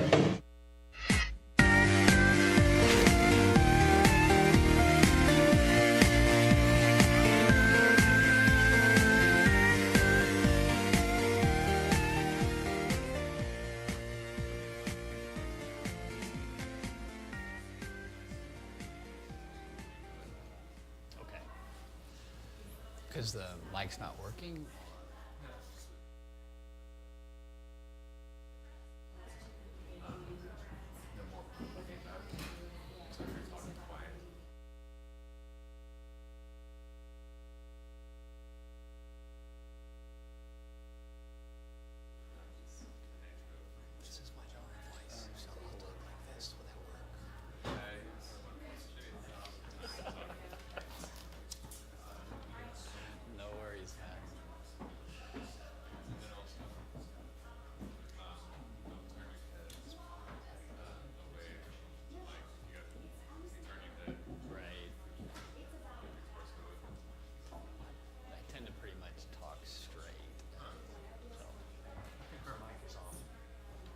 Something. I think Casey was signaling that she's got a mic.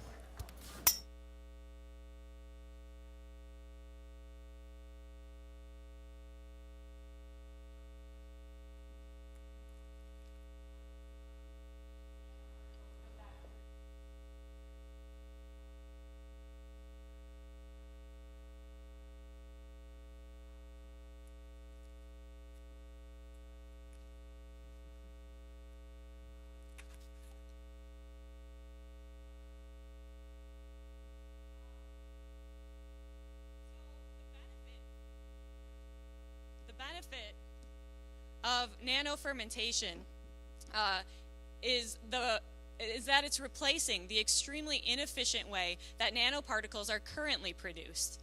So the way that they're currently produced is either through chemical or mechanical processes that require huge amounts of electricity and heat. So because of these reasons, the nanoparticles cost hundreds or even thousands of dollars per kilogram. Using nanofermentation, those particles can be produced for less than $100 per kilogram.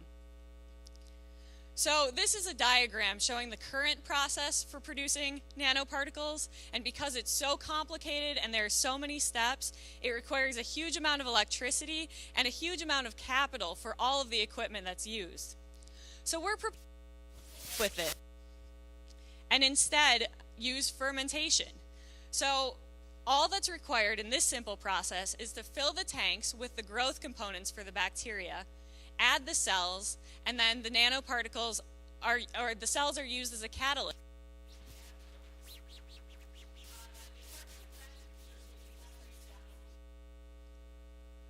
So the cost is not the only improvement, moving from chemical to biological production of these particles. The process becomes scalable. You can produce hundreds of kilograms per month. It's low temperature, so instead of running at 400 to 600 degrees Celsius, you can run it at 60 degrees Celsius. And it becomes environmentally friendly because we don't have to use caustic chemicals any longer. So the range of particles that can be produced with this technology are a bunch of different metal oxides, quantum dots, and sulfide compounds, with the potential to produce a host of lithium, iron, and titanium compounds as well. So I know that's a little technical and potentially abstract, but the applications are anything but. These can be used in things like monitors, screens, televisions, electronics, sensors, lasers, fiber optics, and even cancer treatments. So with such a range of applications, the first step that the company who licensed this needed was to zone in on the best application. And that's where my team came in. Myself and 3 other Bredesen Center students worked to do a market analysis for these different applications, and then go back to the company to explain what we had found. So one example that we did a market analysis for was quantum dots, shown here as the fluorescent particles. So quantum dots, because of their fluorescent properties, have traditionally been used in biological research. It makes it easy to tag things like proteins. But because of their fluorescent properties, they're now being looked at to do displays, tablets, smartphones, computer monitors, and televisions. So we did the market analysis for quantum dots. And because of the rise of ultra-high definition televisions, as well as the turnover in consumer electronics, this market is growing at an enormous rate. In the next 4 years, it's supposed to compound annually by about 90%, making it a $3 billion market by 2018, and this is just one application of the nanoparticles. So not only are we doing market analysis, but we're also starting to identify customers. So we're starting to make the contacts necessary and find customers who are willing to buy these nanoparticles to replace their extremely expensive ones. We hope to then provide this information to the company so that they can actually start selling their particles. So moving forward, we hope to expand the business plan. After doing all of the market analysis that I discussed previously, we went back to the company and said what we had found. As a team, we then decided on the best strategy moving forward. And this is what we're working on currently. We're trying to expand the business plan for that agreed upon application. So as a final deliverable to the company, we're hoping to provide them with a document summarizing all of the market research we've done, writing up the business strategy we've come up with, and providing all of that customer information that we've hopefully established.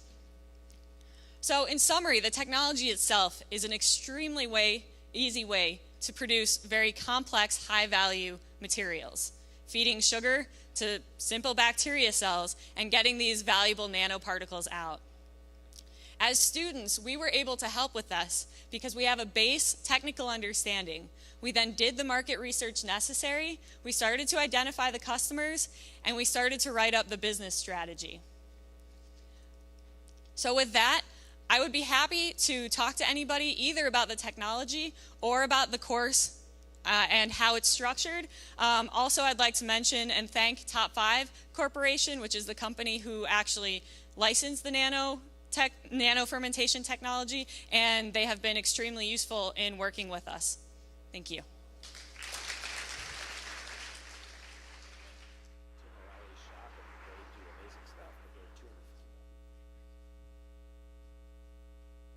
Give it up for Beth one more time. It's always hard when you have to deal with a technical difficulty right in the middle of explaining one of the more complicated things I've ever heard. Next up is a man named Vig Sherrill, who really needs no introduction in this room. He's here to tell you about his 114th company, which is he finally figured out how to save the world. Vig Sherrill.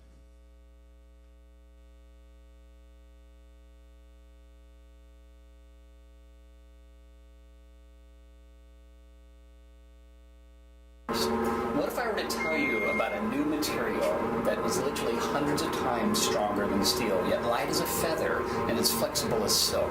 The same material could be added to electronics to increase its performance by more than 10 times. But it can also be added to solar cells to more than quadruple their performance. We could put it in your body to increase the strength of bones, fix skin. The only problem is it's expensive. Now, what if this thought experiment goes with some scientists at Oak Ridge National Lab discovered a way to make this material almost out of thin air and about as cheap as plastic? My question is, what would that do to the world? I don't know. How do you think it would change the world? That's a good question. We're going to find out. Perfect.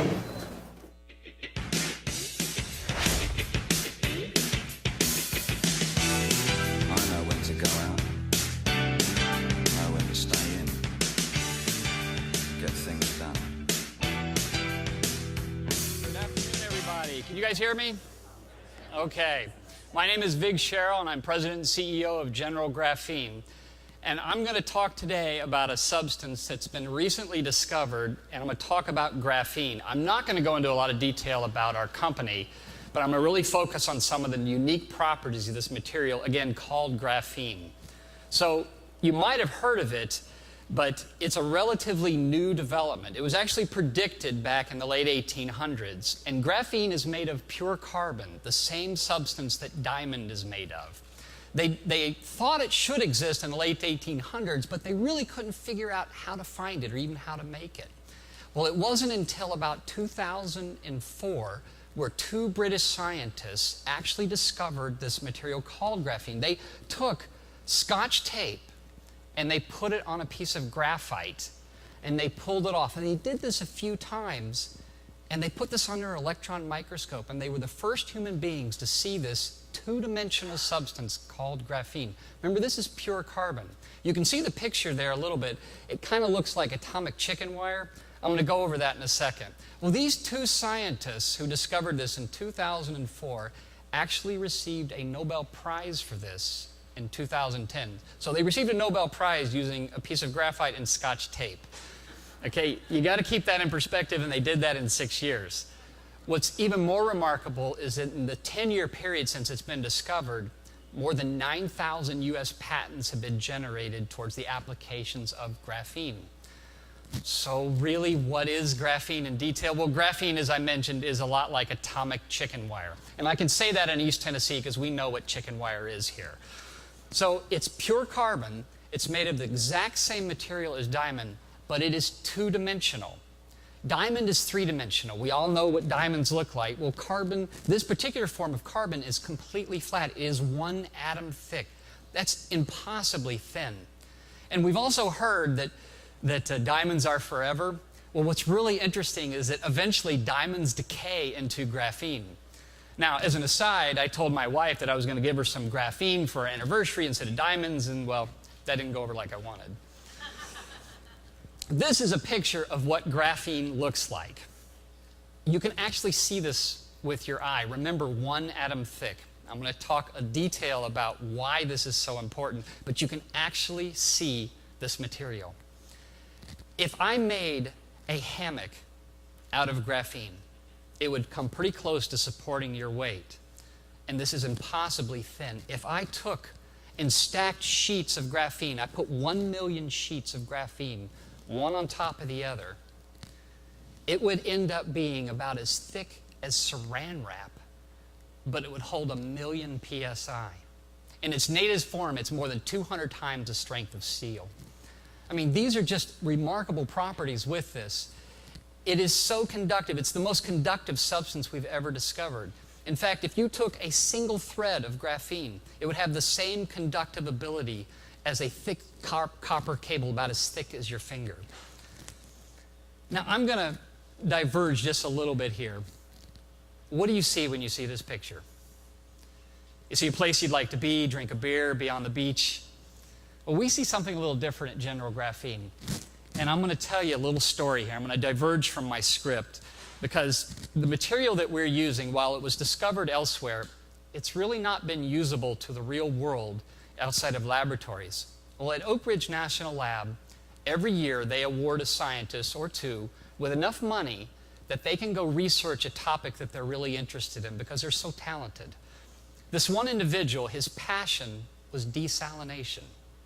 So he's a big Russian fella, and he wants to go study this desalination. He wants to go buy graphene. Well, you can't buy graphene. It's not even available on the open market. So what does any good scientist do? You can't buy it. You go in your laboratory and make it. Now, he takes this graphene, he starts desalinating, and the other scientists come up to him and ask him, and he's this big Russian guy, and he says, oh, I just go in the back, I make it. And they look at him and says, you can't do that. You can't make graphene. Nobody's really been able to do that. He says, what do you mean? I make this graphene sheet. It works.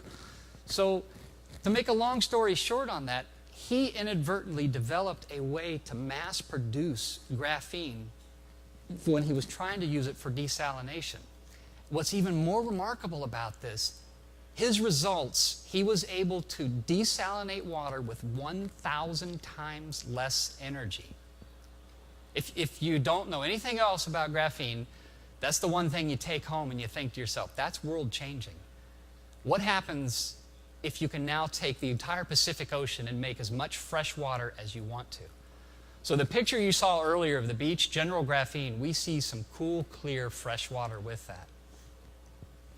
Just a recent experiment with graphene, this fella in the Netherlands, he took seeds, ordinary seeds, and he coated some with graphene particulate.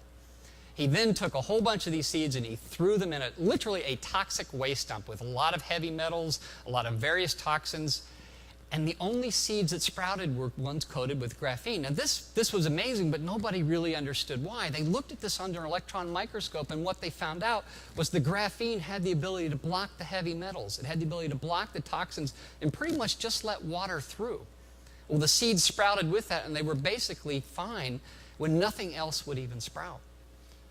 Okay, so we know graphene is this just amazingly remarkable material. Well, is it ready for prime time? And the reality, it's really not ready for prime time. You can go online and you can see all kinds of advertisements, make your fortune in graphene. It's going to happen. Well, it will happen. There is no question. But graphene suffers from this one little problem, this one itsy-bitsy little problem. And that is that while it's actually fairly straightforward to make in the laboratory, nobody's really been able to figure out how to make it for mass production. And I say no one's been able to figure it out except the scientists at Oak Ridge National Lab, and until now. So General Graphene, a little bit about our company. We are self-financed. We've been in business a little over a year. And yes, we have a lot of intellectual property. We have several patents. Most of them are from the Oak Ridge National Laboratory we work very closely with. We also have licenses from the University of Texas. And I'll also tell you that there are 9,000 patents existing with graphene. The vast majority are on the usage of graphene, not the manufacturing of it.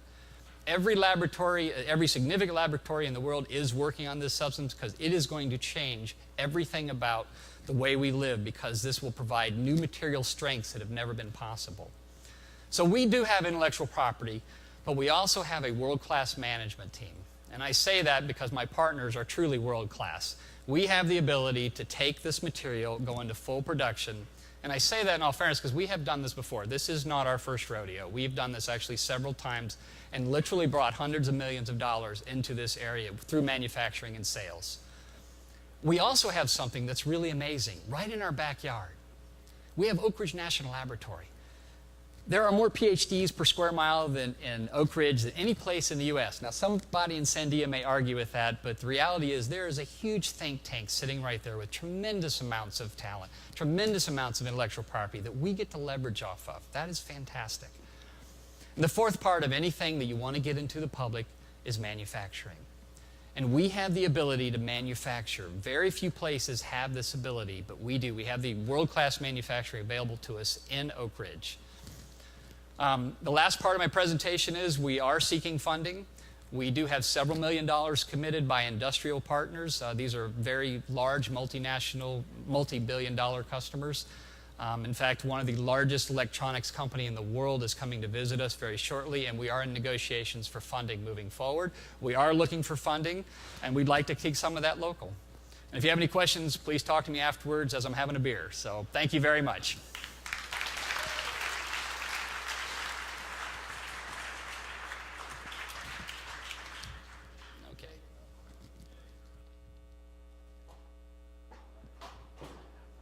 Oh man, that stuff's cool, huh? Graphene, material of the future. I want to invest right now and I have no money.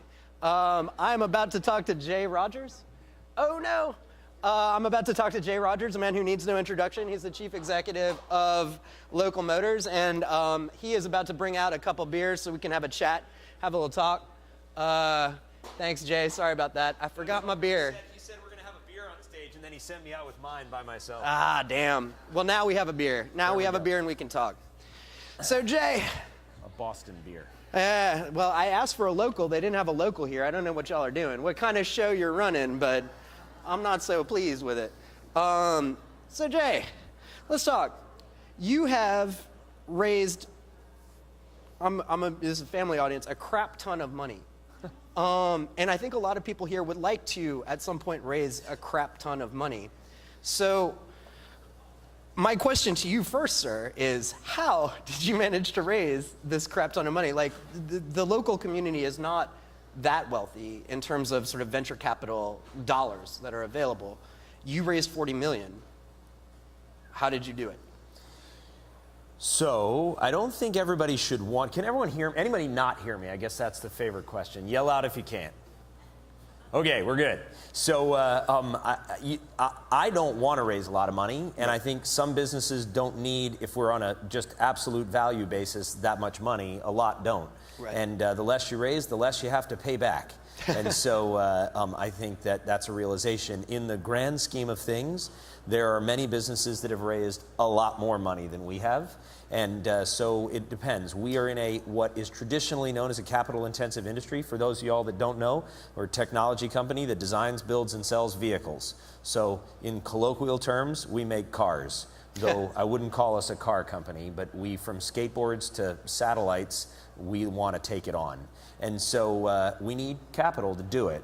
And how to go and do it? If you had asked me 7 years ago whether I would be a fundraiser for every day of my life for the last 7 years, I would have said no, and I wouldn't have wanted to, but that's what my life has been as a reality. Of course, I've had a sizable amount of time to run the business and couldn't have raised the money without doing that.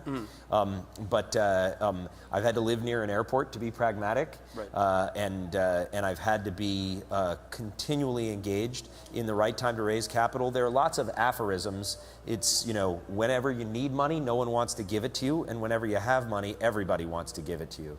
And so those aphorisms turn out to be largely true because you're in a supply and demand market in any kind of entrepreneurial activity you are. And so, if you are heavily in demand, then you have the ability to drive your price up.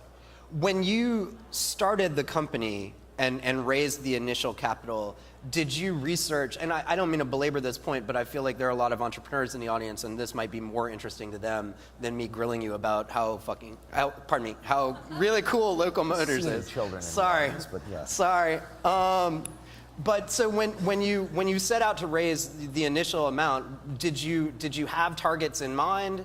Did you go to just the local community, or was anyone helping you? So I went, if it's helpful, I went everywhere to raise money. And where I started was, I started with the usual suspects. I went to Silicon Valley, and I went to London.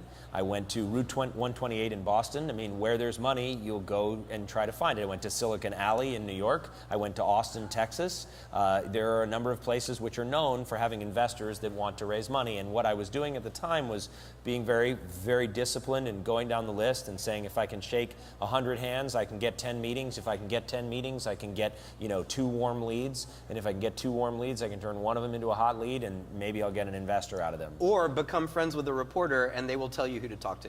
That's another way to do it. And the secondary ways of triaging your appointments make a ton of sense. Today, so first of all, I've had over 450 meetings with VCs, and I've not raised a dollar from a VC. so much for that theory. Maybe I didn't meet the right reporter. Right. But what I would say is sometimes you just have to look in the mirror and you have to say, despite all the common wisdom about what I'm doing, either I have a terrible idea or the funding environment isn't right, and you either soldier on or you give up. Right. And there have been many times where I have been this close to giving up, but it is not just my vision, it is my team that has kept me going. And a great investor and a friend of ours has said, 5 minutes out of air is the same thing as 5 years out of air. And if air is money, it's the same thing as an entrepreneurial business. You can only cut salaries to the bone so many times. And so we believe in our business, our team believes in our business, and more importantly, it is the right thing for America, and it's the right thing for the world to challenge our vehicle innovation ecosystem. So there's my pitch about Local Motors. We need it. And we have been passionate about it, and I am now outspoken about the fact that we have a capital deficiency in this country, and we say we're good at risk capital, but we're not. We're good at certain kinds of risk capital, and otherwise the tail gets very, very thin. So if you're in hardware, I'm sorry. Hardware is harder to raise money in than software. Yeah. And if you're in big hardware, I'm really, really sorry. Only in terms of the fact that your road is harder. I'm super excited for you because it needs to happen. And it can only happen, I think, really well in a country like this, which is the good news. But the bad news is that you're going to have to work harder and make that pitch. So I'd like to talk to you a little bit about developing an ecosystem around both entrepreneurial endeavors and specifically hardware. So y'all are, Mayor Rogero called y'all the third industrial revolution, or on the leading edge of this third industrial revolution. And what I want to know is, first of all, what the hell does that mean? Okay, good question. And how does 3D printing usher in this third industrial revolution?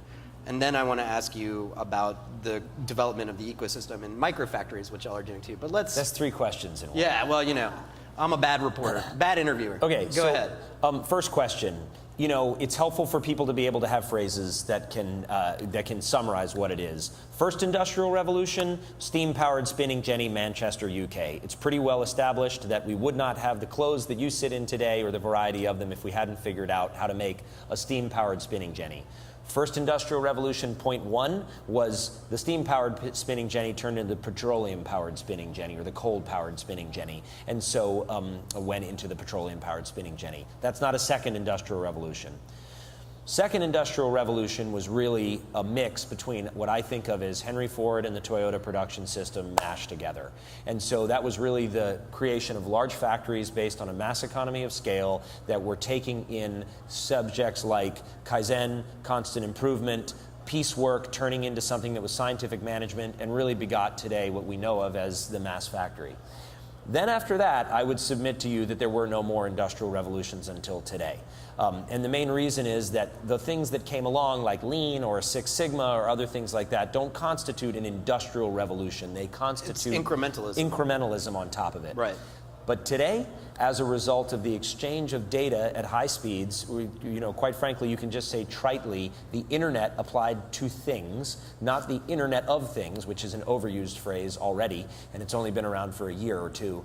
The internet applied to things has really begot what I consider to be, and is largely considered to be, a third industrial revolution. Because what it means is today, if you have a trade secret, they can have the same trade secret, and we have user-generated content that is spinning those trade secrets around, standing on the shoulders of giants, crowdsourcing, crowdfunding, piece factories where you can go and get access to a supercomputer for an hour. This is a revolution because you can bring hardware and software to market at unprecedented rates and at a much smaller amount of capital. There you go. That, I think, is a third industrial revolution. There you go. Now, how does that play into the development of new types of hardware companies like yours? What does that mean? So if you break it down, I think there are three major things that help us. One of them is that you have access to information at an unprecedented speed and rate. The amount of stuff you can get on your cell phone right now, I can send a file around, I can look at an STL, I can plug it into a machine. If I have the right CAM software, which is still a piece that needs to get plugged in, then I can actually print whatever is sent to me. That's incredible. And so access to the speed and pipes of information is really amazing. The next thing is the decrease in the cost of professional tools. Do we have any CAD designers in the audience? None. No, but you will. Tomorrow. One. It's a brave soul. So 2 years ago, the access to SolidWorks, to be able to get a license to SolidWorks if you didn't have a student edition, was $5,000. If you wanted CATIA or NX, you were paying $50,000. Today, you can buy the equivalent of what the power of those software would give you in a use license, which you can actually use to make stuff and sell it, which is the critical difference if you're not a pirate, is you can get it for $19 a month. That's amazing. So decreasing the cost of professional tools is great, and the ability to be able to go to a tech shop and pay $125 a month to get access to a Haas NC machining center, high-speed machining center, those things are unprecedented access. And then the third piece is we have legal protections now that actually mean something. So Creative Commons, MIT license, GNU licenses, those things are big changes because you have companies that now respect user-generated content and you have some protection. So I would say those three things are really helping hardware the most. When you look at the vision for y'all, you've built a 3D printed car. Yeah. The next step are these microfactories. Talk about what that means for the development of your business. Why are you building them, and where are you looking to build them? We have this phrase. 4 questions. Okay, so 4 questions. So the first one, like these microfactories, we have this phrase that if you want to make local big, you have to make big local. If you want to make local big, you have to make big local. So the first job I had out of college was going to China and living there for 3 years. Anybody lived in China? We must have some. Yep. 1, 2, 3. Okay, that's good. We have a disease also, not just of capital formation in the United States, but of people not wanting to leave our borders. And so, because it's great to live in the United States, and it's not so much fun to live in China unless you're super adventurous. And so the 3 of us, I guess, were super adventurous and wanted to do it. Maybe some of the rest of you that are super adventurous and want to do it, I hope you get there. Shenzhen can make a lot of stuff. Guangzhou can make a lot of stuff. But if it's bigger than a shoebox, it's really hard for them to make it a viable business in the United States. So microelectronics are thriving, and we all hear about it from reporters who don't do a good job, not saying you, of covering the story that if you want to make an appliance or a house or a car, Guangzhou is not your place to go. So if you know Li & Fung, or if you know Lime Lab, or you know PCH, or you know Foxconn, you never hear stories about them making cars and shipping them overseas, because it's too big. Too big for them in a capital investment, too big for them on the size, doesn't make sense for shipping, hard to service. If you want to make local big, you got to make big local. And I'm just throwing it out there from a point of view of I'm willing to lay my neck on the line and say that that is a truism. If you're in microelectronics or you're making Pebble watches, you're going to have a hard time doing it locally because there are a lot of reasons why there is an economy of scale that's developed and given scope also to Kickstarter projects that's hard to compete with. So the reasons why I think microfactories are meaningful are based on size. Right. And so that's one critical thing, that if you set up a micro-manufacturing capacity and you're making something that's big, you got a running shot of being able to make it work. And that's really cool. If you live in Chattanooga, or you live in Knoxville, or you live in Gainesville, or you live in San Jose, you want to make something happen. Yeah. So that's why we did it. All right, we have time for one more question, I think. And I just, as a parting shot, what non-platitude advice would you give to the entrepreneurs in the room other than to gut it out and that it takes strength and determination and you want to wake up hungry? So you can't say that, but tell these entrepreneurs something that will be meaningful to them about how to develop their businesses here in Knoxville. Haven't finished this beer, so I'm happy to have all of the other platitudes that I can't get out in this one question. Look, I think the thing that has been, I hate to preach because everybody's story is different. And it must start with passion because it is usually hard to be an entrepreneur. I have a definition. An entrepreneur is somebody, many definitions, but one of them is somebody who's trying to do something epic with resources that are currently beyond their control. So if you subscribe to that definition of entrepreneurship, that you're trying to do something epic with resources that are currently beyond your control, my advice is that if you feel like it is a great idea and everybody tells you so, it's probably already been done and it's going to be hard to make it epic. If everyone tells you that it's a bad idea, then you have two choices. It either is a bad idea and you should not do it, or you may have discovered something that other people think is not doable, but you know it is. And then you should go after it with gusto. So if that sounds like you, then I think that's a worthy pursuit to go after. It's a broad statement, and you may defy that, and I'm happy to argue it out with anyone, but that has sustained me over the entire 7 years of Local Motors and has been wonderful advice that was given to me, and I really appreciate it. It's not easy to be an entrepreneur, but if you are a pessimist with an optimistic brain, then that advice will make sense to you. And with that, I think we have to wrap it up. Okay. Sir, it's damn fun. Thank you. Thank you so much. Thank you. And I will follow you off that way. We can finish that beer. Here we go. We were supposed to have a break, but unfortunately, y'all are trapped. Jonathan Sexton is going to come up and announce the next batch of companies that are presenting, and we'll roll right through the rest of the day. Thank you so much. I was just going to come tell jokes. So while we're switching the stage out here, and we lied to you about a break. Actually, it's not a lie. When the startup world, it's called a pivot, so we're pivoting away from a break. But you can stand up, stretch, do whatever you need to do while we're changing the furniture around. And while you do that, I'm going to tell you about the upcoming What's the Big Idea pitch competition for 2015.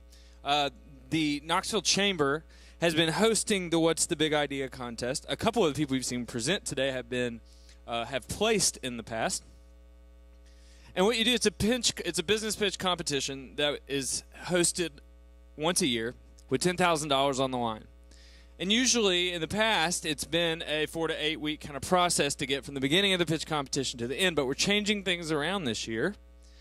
And What's the Big Idea is going to take the format of what is called a 48-hour launch.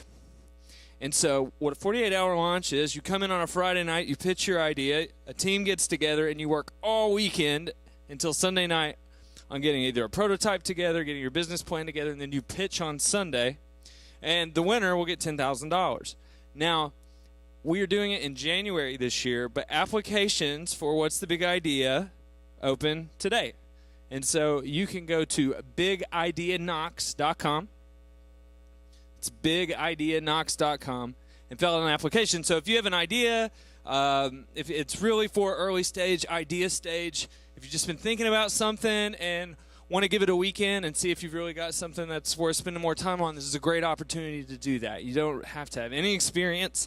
You don't have to have any traction. All you have to have is an idea. If you want more information, over here on your left, to my right, is the Knoxville Entrepreneur Center's Entrepreneurship Coordinator, Emily Scarr, right here, and she has brochures for What's the Big Idea, and you can get more information there.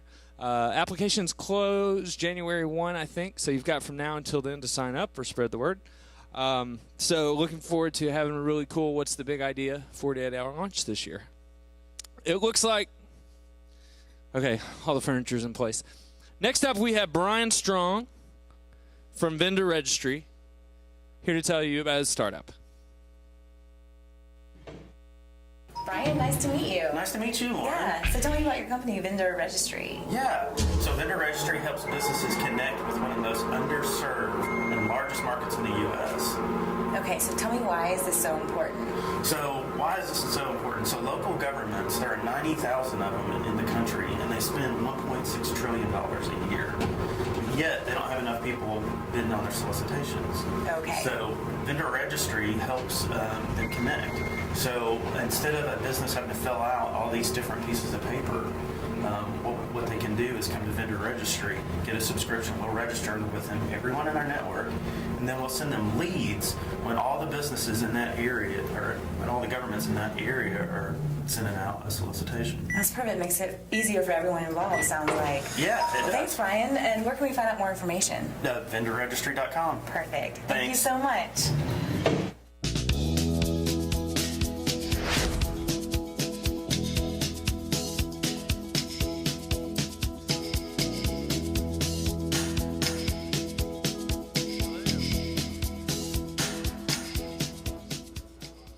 Hey, how are you doing?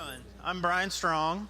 What I'm going to tell you about today is just how we started Vendor Registry.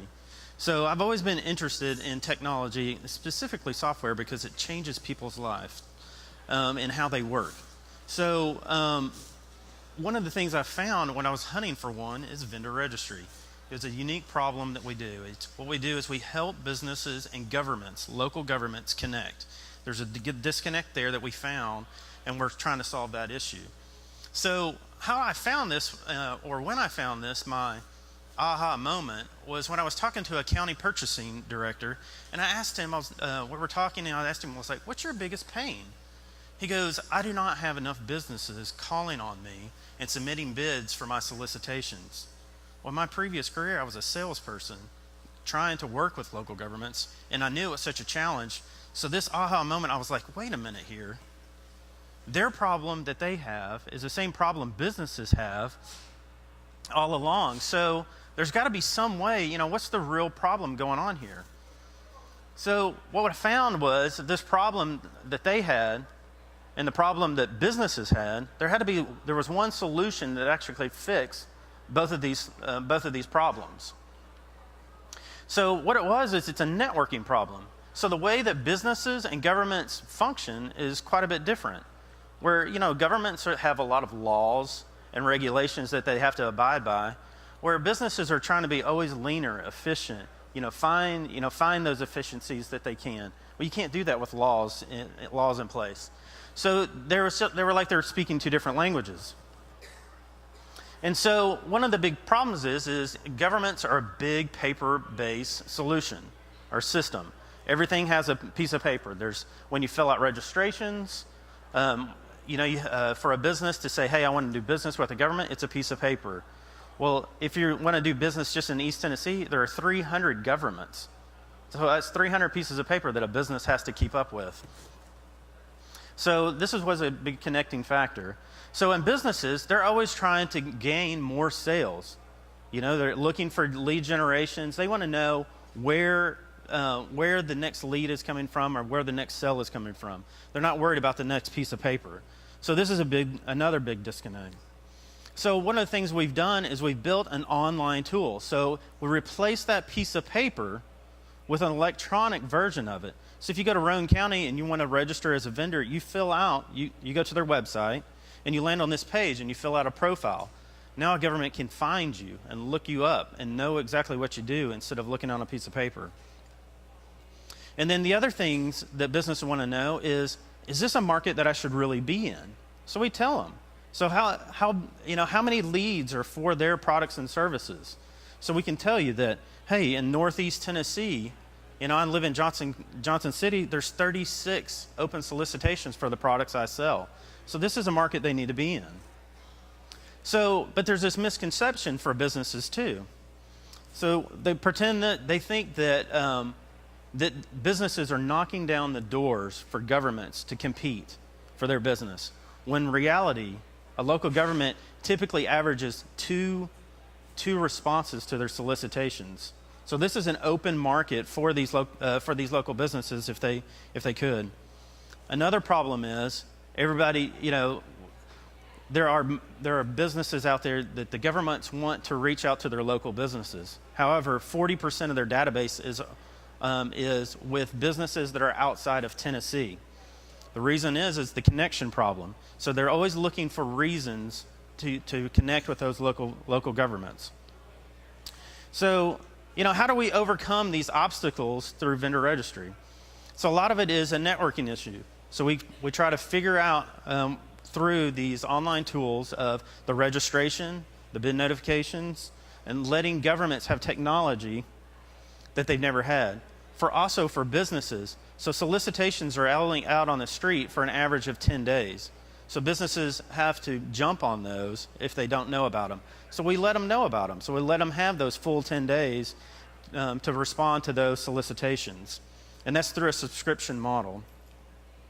And then for governments, we give them a tool, online tool. So we're taking them into the 21st century. Most of them are still on the paper-based solutions that they just can't achieve or don't have the technology to actually register vendors, look them up, instead of looking through a file to find that business that does business that could produce the product or service that they're looking for. So we're helping businesses really get ahead and governments get ahead from where they've never been before. So they can actually cross that line where this is open communication, where a government wants to do business with their local vendors, and local vendors can actually do it now. So the business is really starting to grow. We're starting to add leaves to this plant. Our team is, we've actually put in a marketing team in place where we can actually start reaching out to the vendors quite a bit. We also want to run our business on data. So we've hired a data analyst so we can give local governments and businesses the data that they require, like knowing where their vendors are. And then also we're adding support. So the big problem a big issue that we're running into is getting governments to use technology like they've never had before. Most of them are on green screen technology. So getting them on a software as a service platform, we've got people supporting them, training them, getting them up to use these technologies that they want. So what are the governments saying about this? So this is a city here in Tennessee. They said that this is one of the best decisions that they've ever made is flipping to vendor registry. They can actually find their vendors, and they can actually send their vendors, and they're actually getting more responses to their solicitations. So what do businesses say?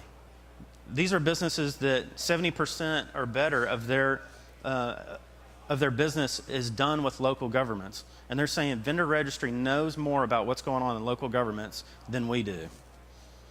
So I hope, so one of the things too, before I end, is what we're only doing right now is just at the tip of the spear of a bigger issue that's going on with local governments and helping them get efficient through technology. So the registrations and notifications are just the beginning of vendor registry. So if you want to learn more about us, or you can catch me afterwards or contact us, we'd love to tell you what's going on. Thanks for your time.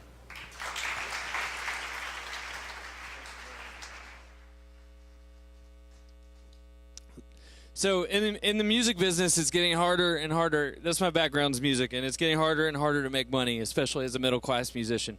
And a great company is coming up out of Knoxville, Tennessee that has a solution to the musician income problem called CloseUp.fm. And here to share with you about CloseUp today is COO Austin Church.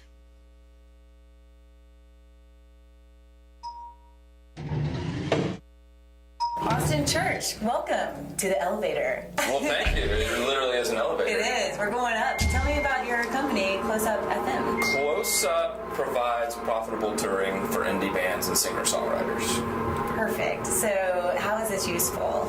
Well, bands face two problems. One, their music is free for all intents and purposes. Why should fans go buy a CD at Walmart or pay for iTunes downloads when they can stream the same songs for free on Spotify? Mm-hmm. So we help them go on tour, and their fans become the venue, the booking agent, and the promoter. They keep more of the money that way. Perfect. Very clever. How can we find out more information? Go to CloseUp FM. You can get in touch with us there.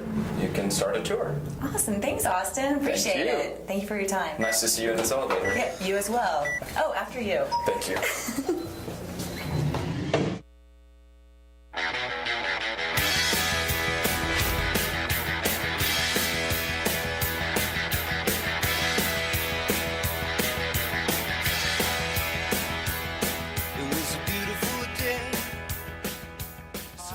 I'm Austin Church. I am co-founder and COO of Close Up FM.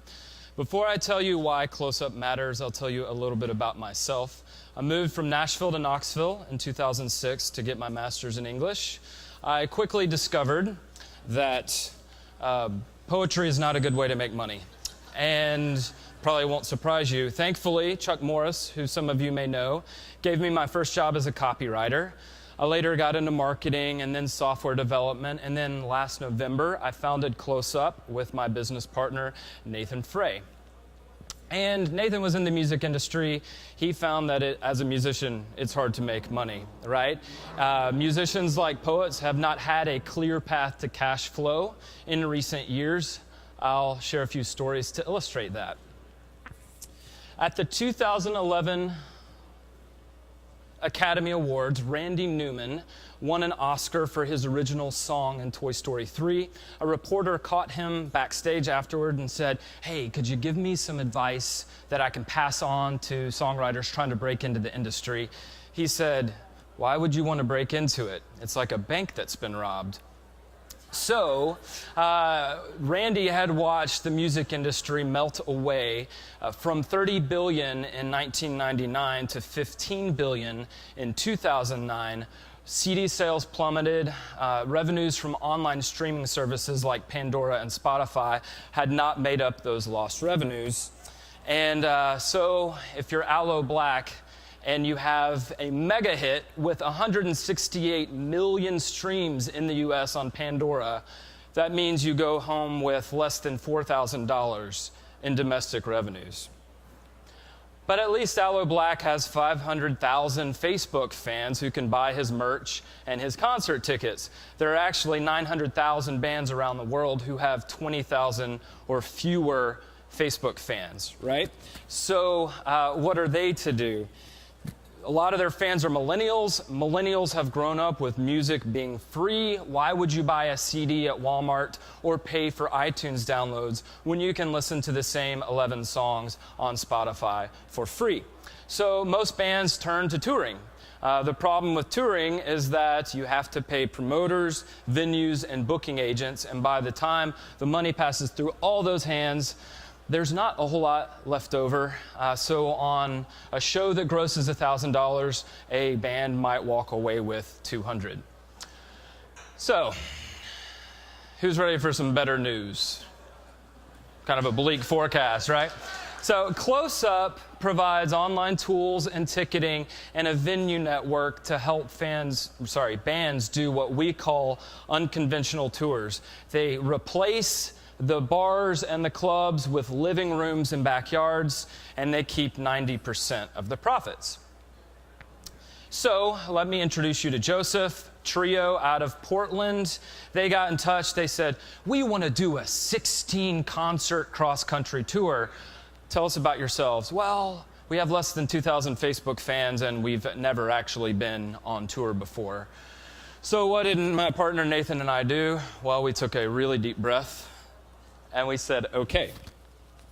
They actually had done a successful Kickstarter campaign, finished their album. They were able to do a noise trade promo and build an email list of 5,000 people. So that's what we had to work with. They did 16 dates.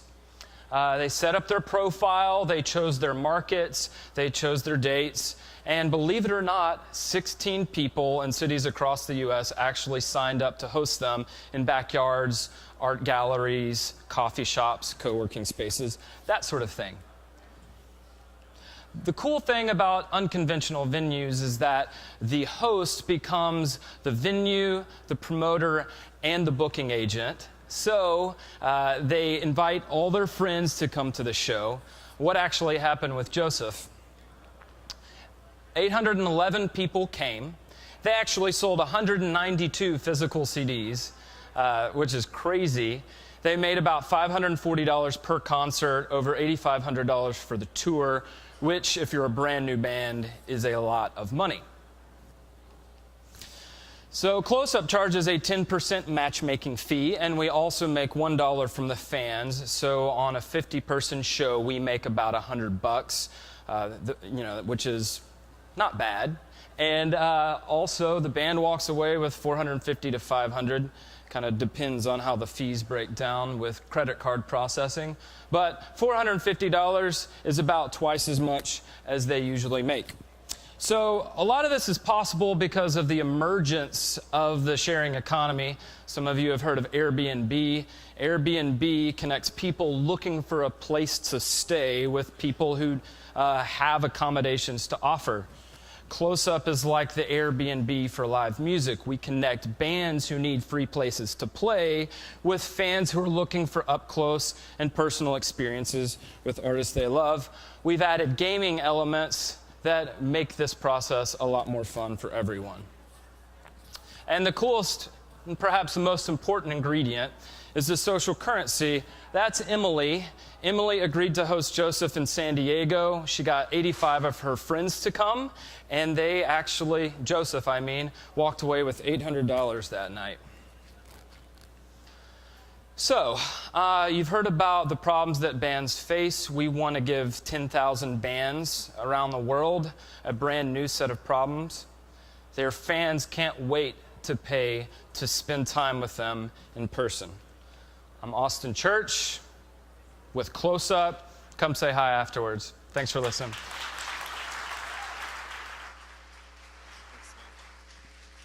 Pretty cool, huh? It's pretty cool. How many moms do we have out here? How many working moms we got? Get your hands up. Be proud. Give a big hand for all these mamas out here. I think that our next entrepreneur is going to speak straight to your heart. Her name is Courtney Jones, and she's here to tell you about the Mom Force Network. Courtney, welcome. Hi, tell us about Mom Force Network. It sounds really exciting. Yeah, absolutely. So I'm a mom. I have 2 beautiful children, but I didn't always have kids. And so before they were born, I did have a successful career that I enjoyed. But when they came along, my priorities changed a little bit. So I wanted to have an opportunity to be available for them, but I wanted to contribute professionally too. So I kind of sought out to find my own flexible employment and did, and found that many other people are looking for that flexibility too. So now we specialize in flexible full-time, permanent part-time, telecommute, and job shared opportunities. It's really exciting. And employers really benefit from this too, right? Oh, the upside for employers are huge. They're seeing increased productivity, increased employee satisfaction, but they're also seeing decreased payroll expense and decreased employee turnover. It really is a win-win for everybody. Oh, that's great. Well, thank you so much. Thank you.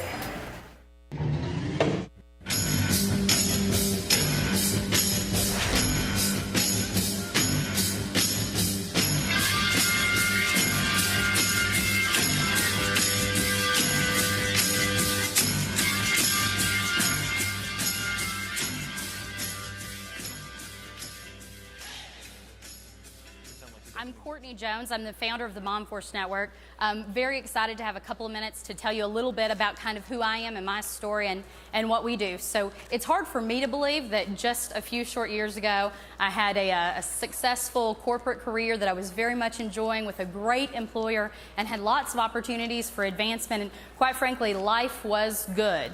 And then we had children and life was great. But things changed for me a lot. I found that my priorities changed.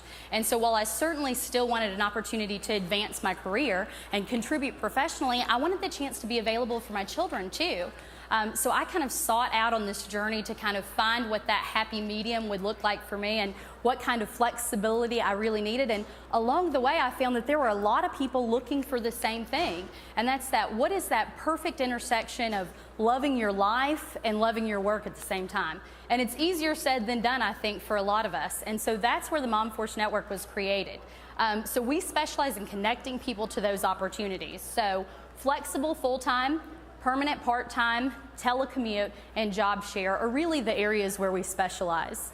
And it's validated by all kinds of studies. So Personnel Today did a study that said 1/3 of Americans want to change the way they work. What are the 2 things that they want to change the most? One, their start or finish time, and women in our network say their most requested schedule is Monday through Friday, 8:30 to 3. And you know why that is, right? They want to be able to drop their kids off at school, get a few productive hours worth of work done, and still be available for them in the afternoon.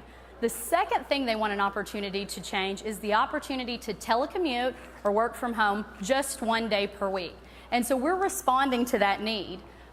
82% of all people surveyed, as a matter of fact, said they would be more loyal to their existing employer if they felt like that employer was committed to allowing them the flexibility that they needed to be successful both personally and professionally. And so what do? So the MomForce Network represents about 1,500 candidates in East Tennessee. We recently started an expansion to Chattanooga where we already have several hundred women. And these are not your typical candidates. 90% of our candidates have at least a 4-year college degree. Many of them have advanced degrees. What do they have in common? 99% of our candidates prioritize flexibility over anything else. They prioritize flexibility over working inside their specialty, and they certainly prioritize flexibility over compensation.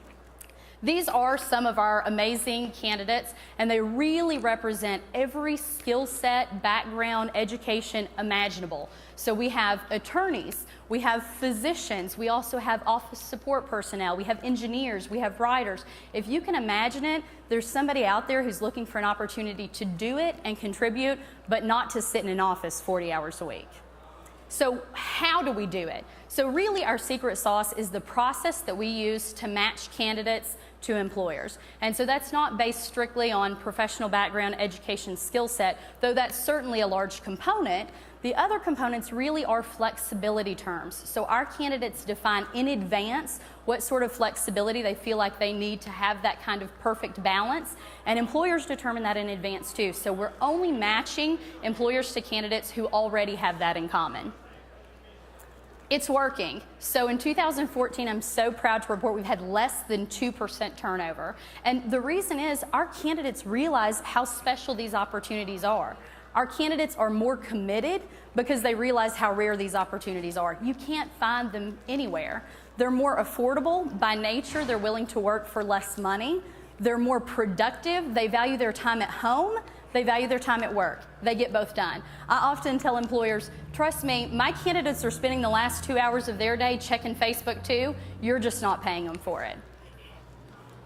It levels the playing field. So flexibility is literally the only benefit that every employer can offer at the same cost regardless of their size. So a small business, one office, one employee, to a multinational corporation with offices all over the world have the same opportunity to offer flexibility as part of a comprehensive benefits package without having to sacrifice funds.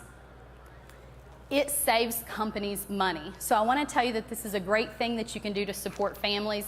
It absolutely is, but that's not really what it's about. On the employer end, there's huge cost savings here. So do you know, and this is Entrepreneur Magazine, not Courtney Jones telling you this, that 22% of people will intentionally give up their health benefits to have more flexibility.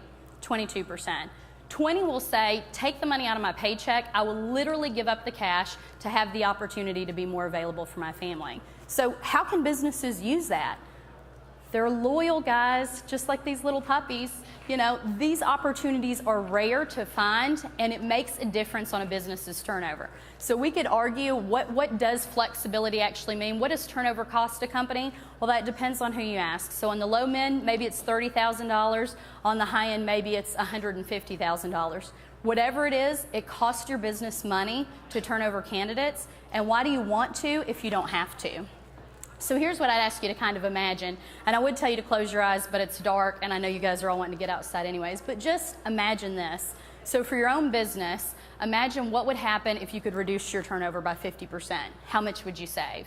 Imagine what would happen if you could get better talent for less money. It could happen. We can help with that. So the MomForce provides a full suite of recruiting services. So we certainly can help you recruit to your teams flexible employees, flexible full-time, permanent part-time, telecommute, and job share.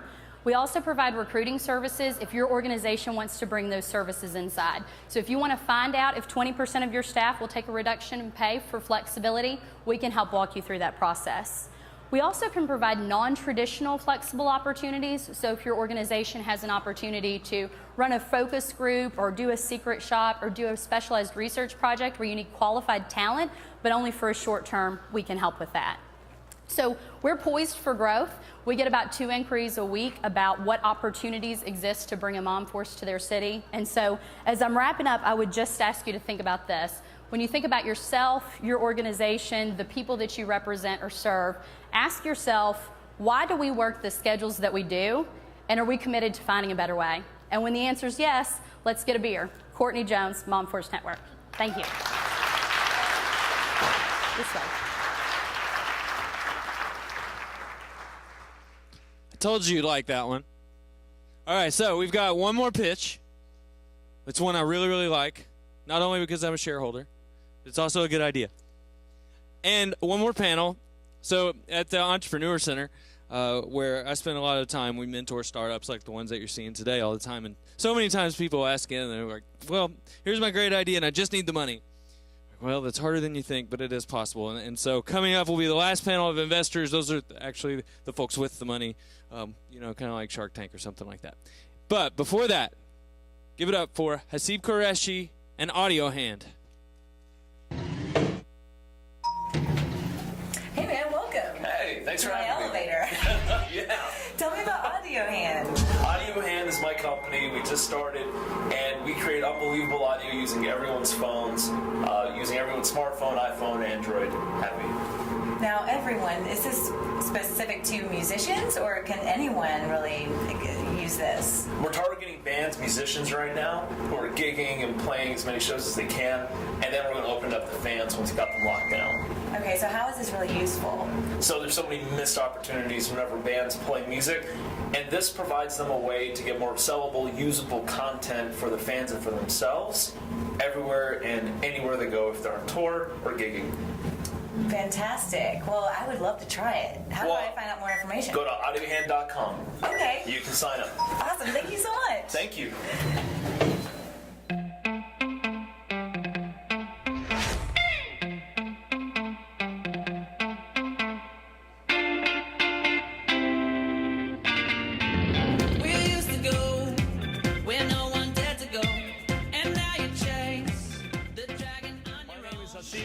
I'm a co-founder and CEO of Audio Hand. Welcome to the last Bakakacha of the night. My background, I'm a lawyer, I'm a programmer, and I love music. I used to mix music a lot. And so this is where I used to spend a lot of my time studying really boring law books, as helpful as they were. Now you see, why did I do this? The idea is that I want to make people happy. And what is happy? It's to give people the immense joy, that sensation of emotion, to walk away and say, I feel something. That's what makes me happy. And what equally makes me happy is to be in Knoxville, Tennessee. See, let's clap for that. You see, the reason why I'm happy to be here, and especially in the old city, and I love the fact this is at the Standard, is that after living in different cities, this is a place where genuinely people care about each other, and we care about the things that we create, and equally as much the businesses that we create too. And how about Audio Hand? What about my business that I'm creating? Well, where did it get birthed? Part of the idea came from this place in the old city. If you guys don't recognize this, let me inform you guys. This is the Pilot Light. Very small venue, very intimate venue. And so, it was during the Rhythm and Blooms where we started thinking of the idea of, wow, I wish I had a better vantage point of the artist, and this guy sounds really good. Like, he sounds better than he does recorded. I wish we had more live recordings. Oh, wait, he's an indie artist who's probably not recording this. Bye-bye performance. It's like it never existed. And so, that's the birth of Audio Hand. Audio Hand, we allow more content to be created. We sync multiple phone recordings taken at the same time, and through magic, code magic, we're able to deliver a really high quality stereo fidelity track. And that's for bands and fans. So why? What problem are we really solving?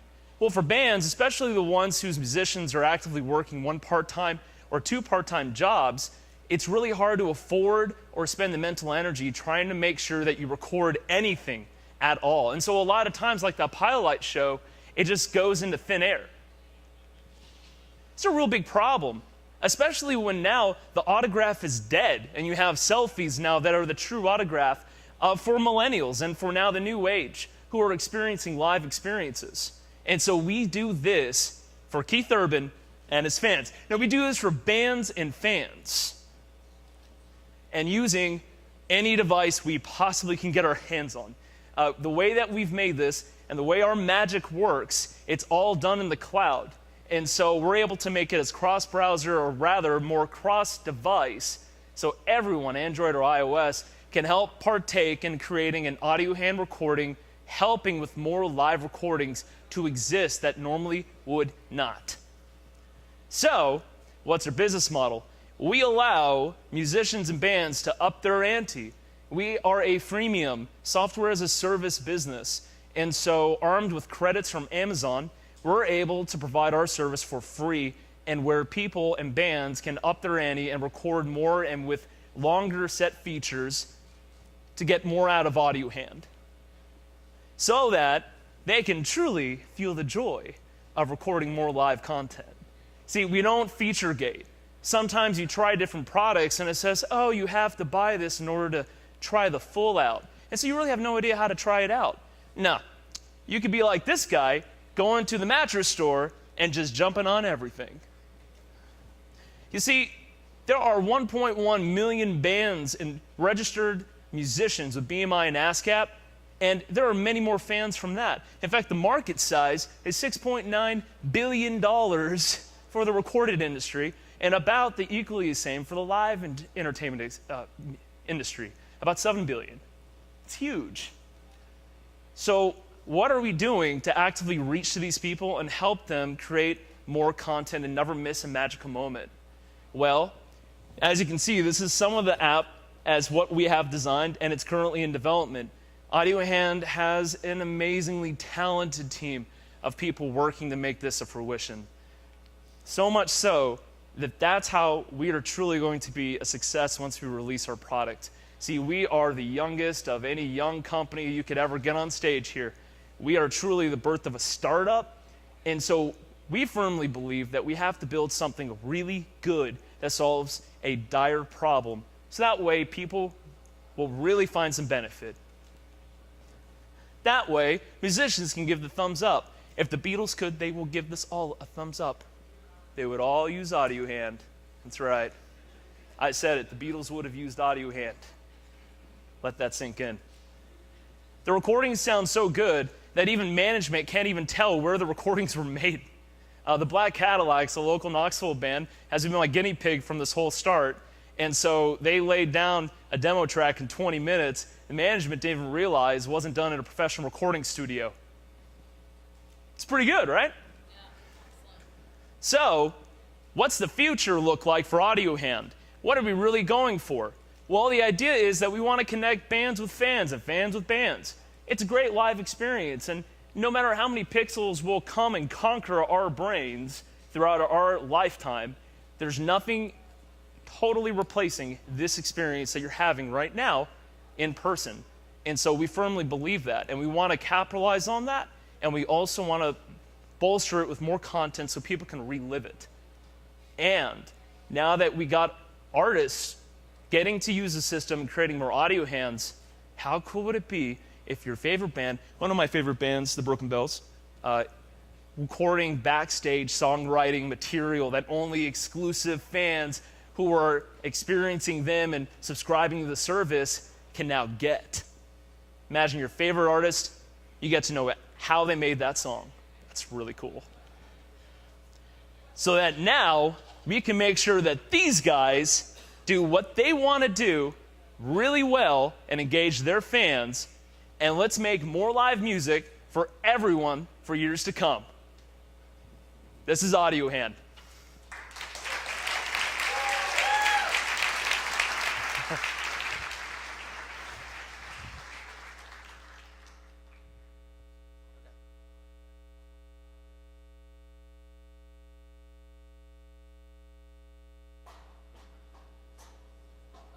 I promise we're almost done. I swear to God, this is the last thing y'all have to sit through.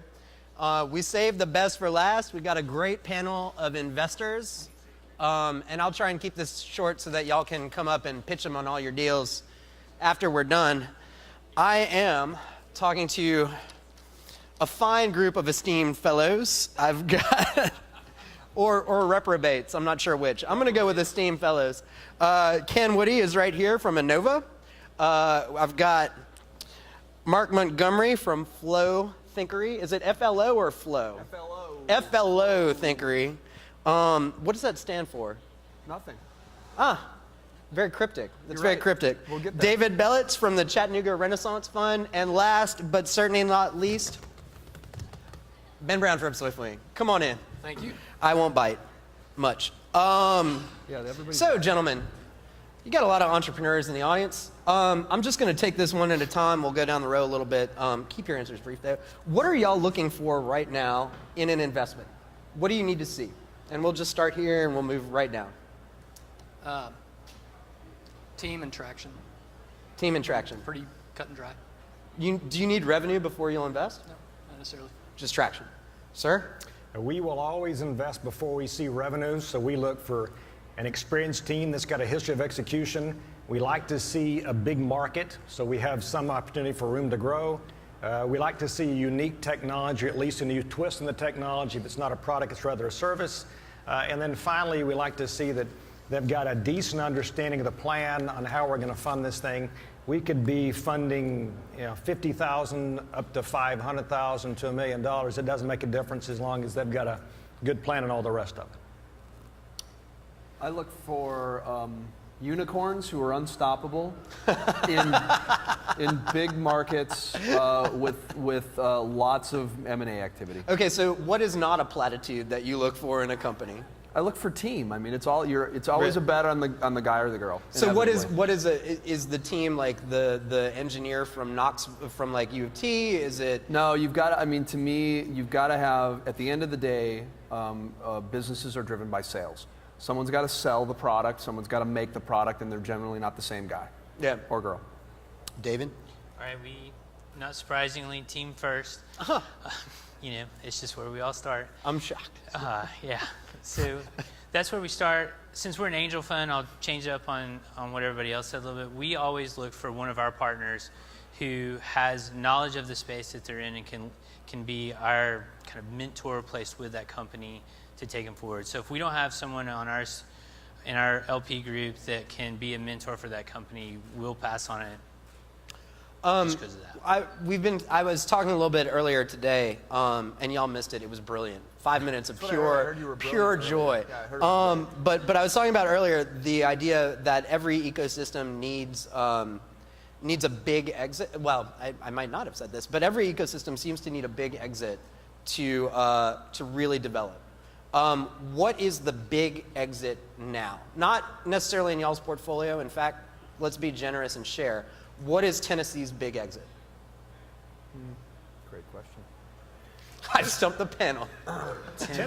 Tennessee is known for, in Nashville, if you kind of break it down to the 3 states of Tennessee, Nashville is healthcare services, and kind of healthcare IT in a remote rural area. Change Healthcare just sold for $125 million this week. Yeah. $25 million. 125. $125 million. Yep. And we just had a 90. Was there was a $90 million? There was a $90 million one too. What was Vanguard sold for? I don't know. She called me on it last night. I'm not sure. I mean, there's a lot of money being made in healthcare in Nashville. Okay. Tons. So I think if you look at it, West Tennessee has been logistics, transportation, hotels, and medical. And then East Tennessee tends to be a little more on the service and more of a base industry, with the exception of Scripps and those folks. But I think what you're going to see, my guess is there'll be a technology play, whether it comes out of Nashville and the healthcare folks there, whether it comes out of an Oak Ridge or a UT and builds up. It's going to be something on the technology side that will spin out and be sold for a lot. So the issue, I think, becomes with a deep technology play, one of the hardware plays, or if you're working with biofuels or biomass or some of these other things where you're dealing with real physical products, there's always sort of either a limit or it shoots the moon. Right. But those things take a decade, right? Those are not 5-year flip, 7-year flip software investments. Do you see any? And when an ecosystem sort of really takes off, look at Chicago and like what happened there with Groupon or things like that. It's really the software play that sort of makes the rain happen, and then everything else can grow up around it, or it seems that way. I mean, Silicon Valley is a separate story, starting with semiconductors, and I mean, that's a whole different business, right? But when you look in the software play, is there any company that's developed enough mass or traction? And if not, why not? Well, so there's a software company. It's actually entertainment focused in a way. In Nashville, was Rivals.com bought by Yahoo for $100 million. Basically waited out their non-compete, and if you know the guy that runs that company, he was literally waiting at the door to open the door to the new office. They're back in with 24/7 Sports, and they just bought a huge platform around comic books. So they've got an underpinning technology that they're reallocating those resources against multiple entertainment plays. That could be a $500 million company. In Chattanooga, we had Access America, which technically is a logistics company, but it was built on infrastructure that was software. It was a multi-$100 million exit. It's already spawned a whole group of other software-related companies around it, and so it's happening. It's just pockets. Right. That graphene shit's really cool. That graphene shit is really cool. We were talking backstage, that could be the one that kind of puts Tennessee in the map and goes forward. I mean, Well, look, I think Local Motors is another one that's going to do really 3D printing is a fantastic new concept, and I think it could do a great job of it. So is part of the problem myopia then? Are people not thinking big enough out here? Or do you get these guys who are thinking pretty big, but these are like 1 or 2 guys? Do you want more people to be like, I have this ridiculous idea. Would you invest in a ridiculous idea? Sure. Yeah, I think so. I mean, All right. Probably not. I like your honesty. I like your honesty. What I think is good, and I give credit to, David mentioned Access America, company in Chattanooga that spawned a new group, Lamppost Group. They've then supported, launched some startups within there, and the thing that they've been really good at is recognizing there's only so far capital in this region will go. And they've built nice bridges out to the West Coast, so they take a company as far as they can. They've got 2 of their companies. One went through Y Combinator and got funding from Google Ventures, a few others on the West Coast. Another one just raised $6 million from Binary Bellhops Capital Campus. and somebody else out there. Yeah. So there's the recognition that, we can probably only take a really big idea here so far. But I think people are starting to do a good job of building bridges to the markets where they can carry it forward. And hopefully, people in those markets will then start to take an interest in this region because they see there are some really cool companies here. I also think that honestly, you're going to see over the course of the next umpteen years a different level of market makers moving to this market. I think Nashville gets a lot of that credit, mostly because we have less dumbass legislators in our general vicinity. Right. Right. So we don't end up on the front page of the New York Times with some wacko statement that bombs us into the intellectual Stone Age as frequently as maybe West Tennessee. No offense. And I thought you were going to talk about Louisiana. No, Louisiana too, right? Right. But the kind of people that you're seeing enter the market, I don't know about you guys in Chattanooga, but the level of talent that we're seeing in Nashville is light years different than it was even a year ago. I agree And with so that. I think, inevitably, we all talked about team being the core. Doesn't take but a couple of guys or girls to show up in a market, and all of a sudden everybody turns around and there's a big boy in the room. So. Right. I think that's a huge piece to the puzzle. But I do think, John, that something that Ben brought up is very important. You said it earlier. You really need a home run. You need something big. I mean, one example is one of the first investments we did was a technology that came out of UT that was a strep throat vaccine. Now, that's global application, but there's no way that I can invest $100 million to take it to market.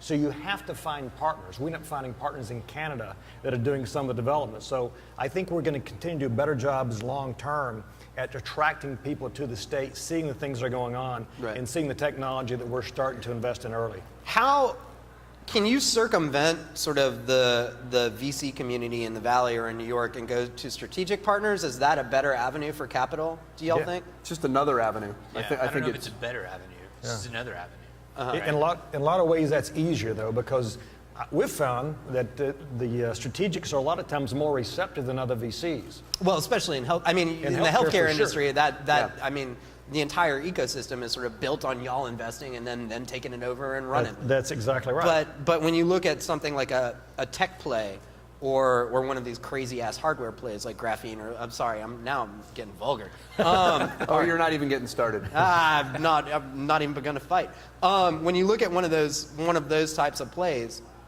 I mean, Jay was talking about it earlier. He couldn't raise venture capital, right? Like he literally could not raise venture capital. So, in some ways, that strategic community should become maybe more of an option, or not really. I mean, are they more receptive than the VCs in the Valley or in New York? I mean, my view is that great deals always find money.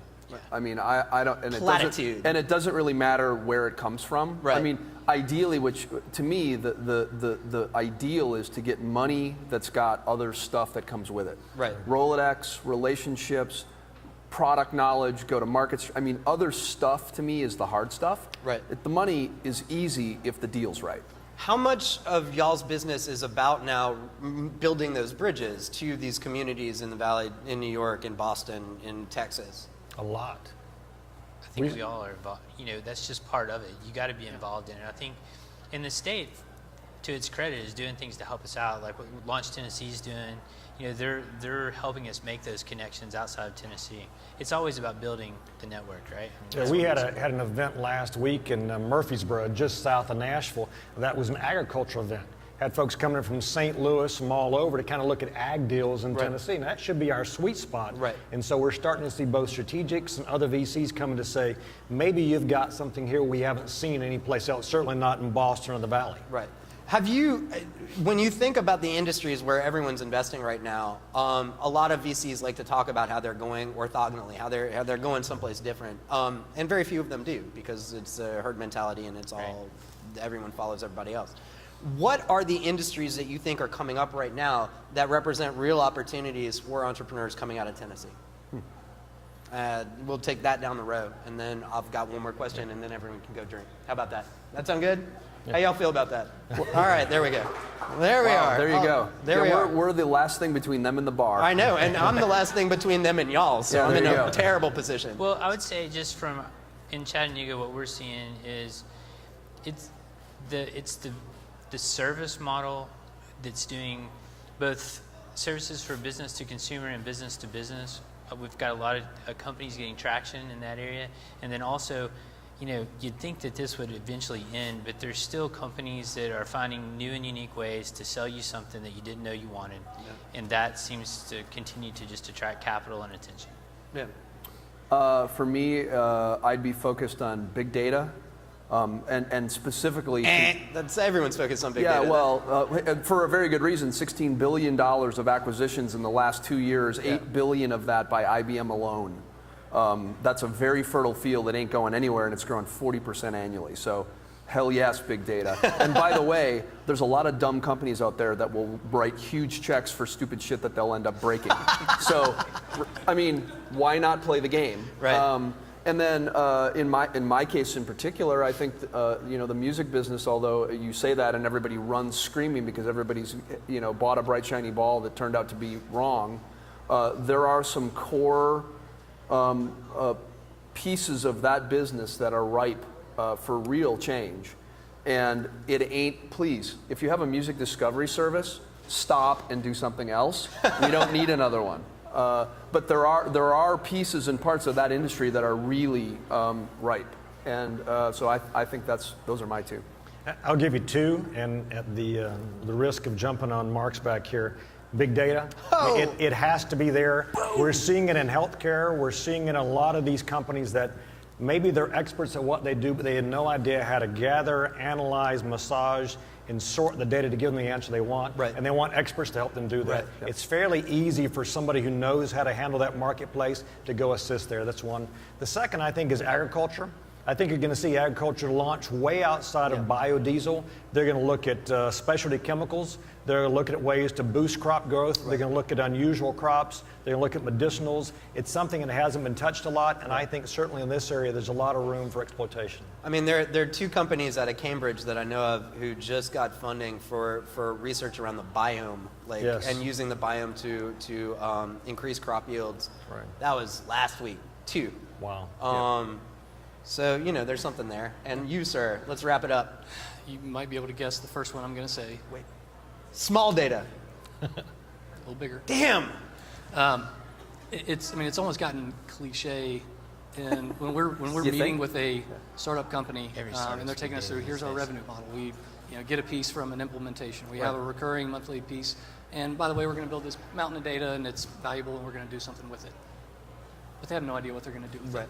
So I think there actually is a market for the people who know what to do. With Well, the that thing data. in that is specialization, right? It has to be someone who has a deep expertise in some particular area where they can build a big data application that can apply to the rest of the industry. Yeah. It's not going to be like, we're crunching big numbers. It's we are actually providing this big data service for X, Y, providing or Z. context. Yeah. There has to be a business around it. Right. I guess the only other one I'd say, specifically at Chattanooga, that's where I spend a lot of my time. They did the Gig Tank, which is their summer accelerator program, and one of the tracks this summer was 3D printing, which you see from Local Motors. Pretty interesting industry, really early, pretty nascent, and actually had quite a few thought leaders from the space come to Chattanooga because there's not really many other places where there's specific focus on 3D printing. And I don't think we're going to be the place where people are going to come build the 3D printers. And that's more capital intensive than we can probably do. I'll throw one more in the bucket. Weed. Marijuana I like it. legalization is coming, and there is a shit ton of money to be made in it. Yeah, I like it. I'll throw another one in the bucket because y'all haven't talked about it. Maybe it's not around here, but Bitcoin is actually going to be a very interesting area. I've got a lot of things I can say about Bitcoin, but let's hear a couple because I think that's bullshit. Really, you think it's bullshit? Yeah. Because I think that the blockchain. It's again, it depends on how you define it. If you're talking about Bitcoin as a currency, no, I don't. Okay, believe well, that. then now talk. So what if you did Bitcoin and weed together? Could there be something Well, there you that need could actually, work? you need Bitcoin and weed because the banks won't take the money. But they will when it's decrimmed. It's gonna. There's just too many people with their hand in the air going, "I want some of that revenue." And now we digress. I'm going to bring it back for one more question that we're going to get. We can talk about weed later. We'll talk about it later. So the last question is, and it's trite, but I have to ask it. If you were to give one piece of advice to the entrepreneurs in this room who would like to come and pitch y'all about something, what would it be? What would you tell them? Don't. Well, show me, don't tell me. Yeah.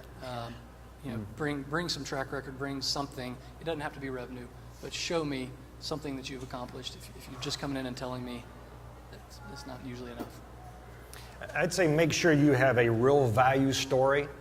Make sure that you've got a real business, not just a fake business. We have a lot of people walk in the door that are selling us, oh, we can do this and we can do this and we can do this. It's funny, I was telling David earlier that I heard the CEO of Chick-fil-A on Monday, and he said, we have made a multi-billion-dollar business of selling a chicken sandwich with 2 pickles and a buttered bun.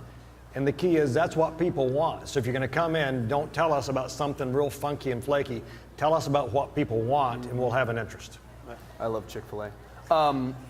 I would say entrepreneurship is the new rock and roll, and there's a lot of wantrepreneurs. I think you better make damn sure you're really an entrepreneur, and that you don't just like to dress up in a suit and talk about being one, right? Or not, in my case.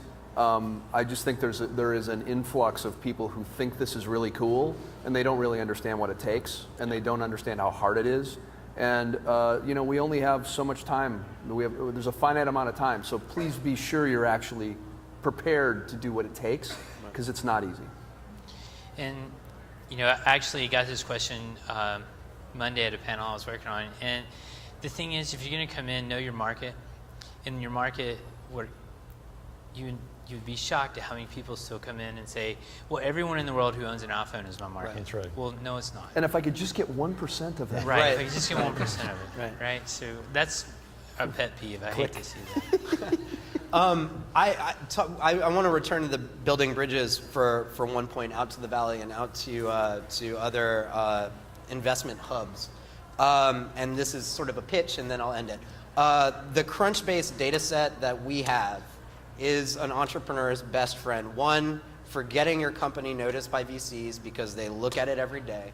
And two, because it has every other company that's been funded in the Valley and in New York in that data set, and it's free.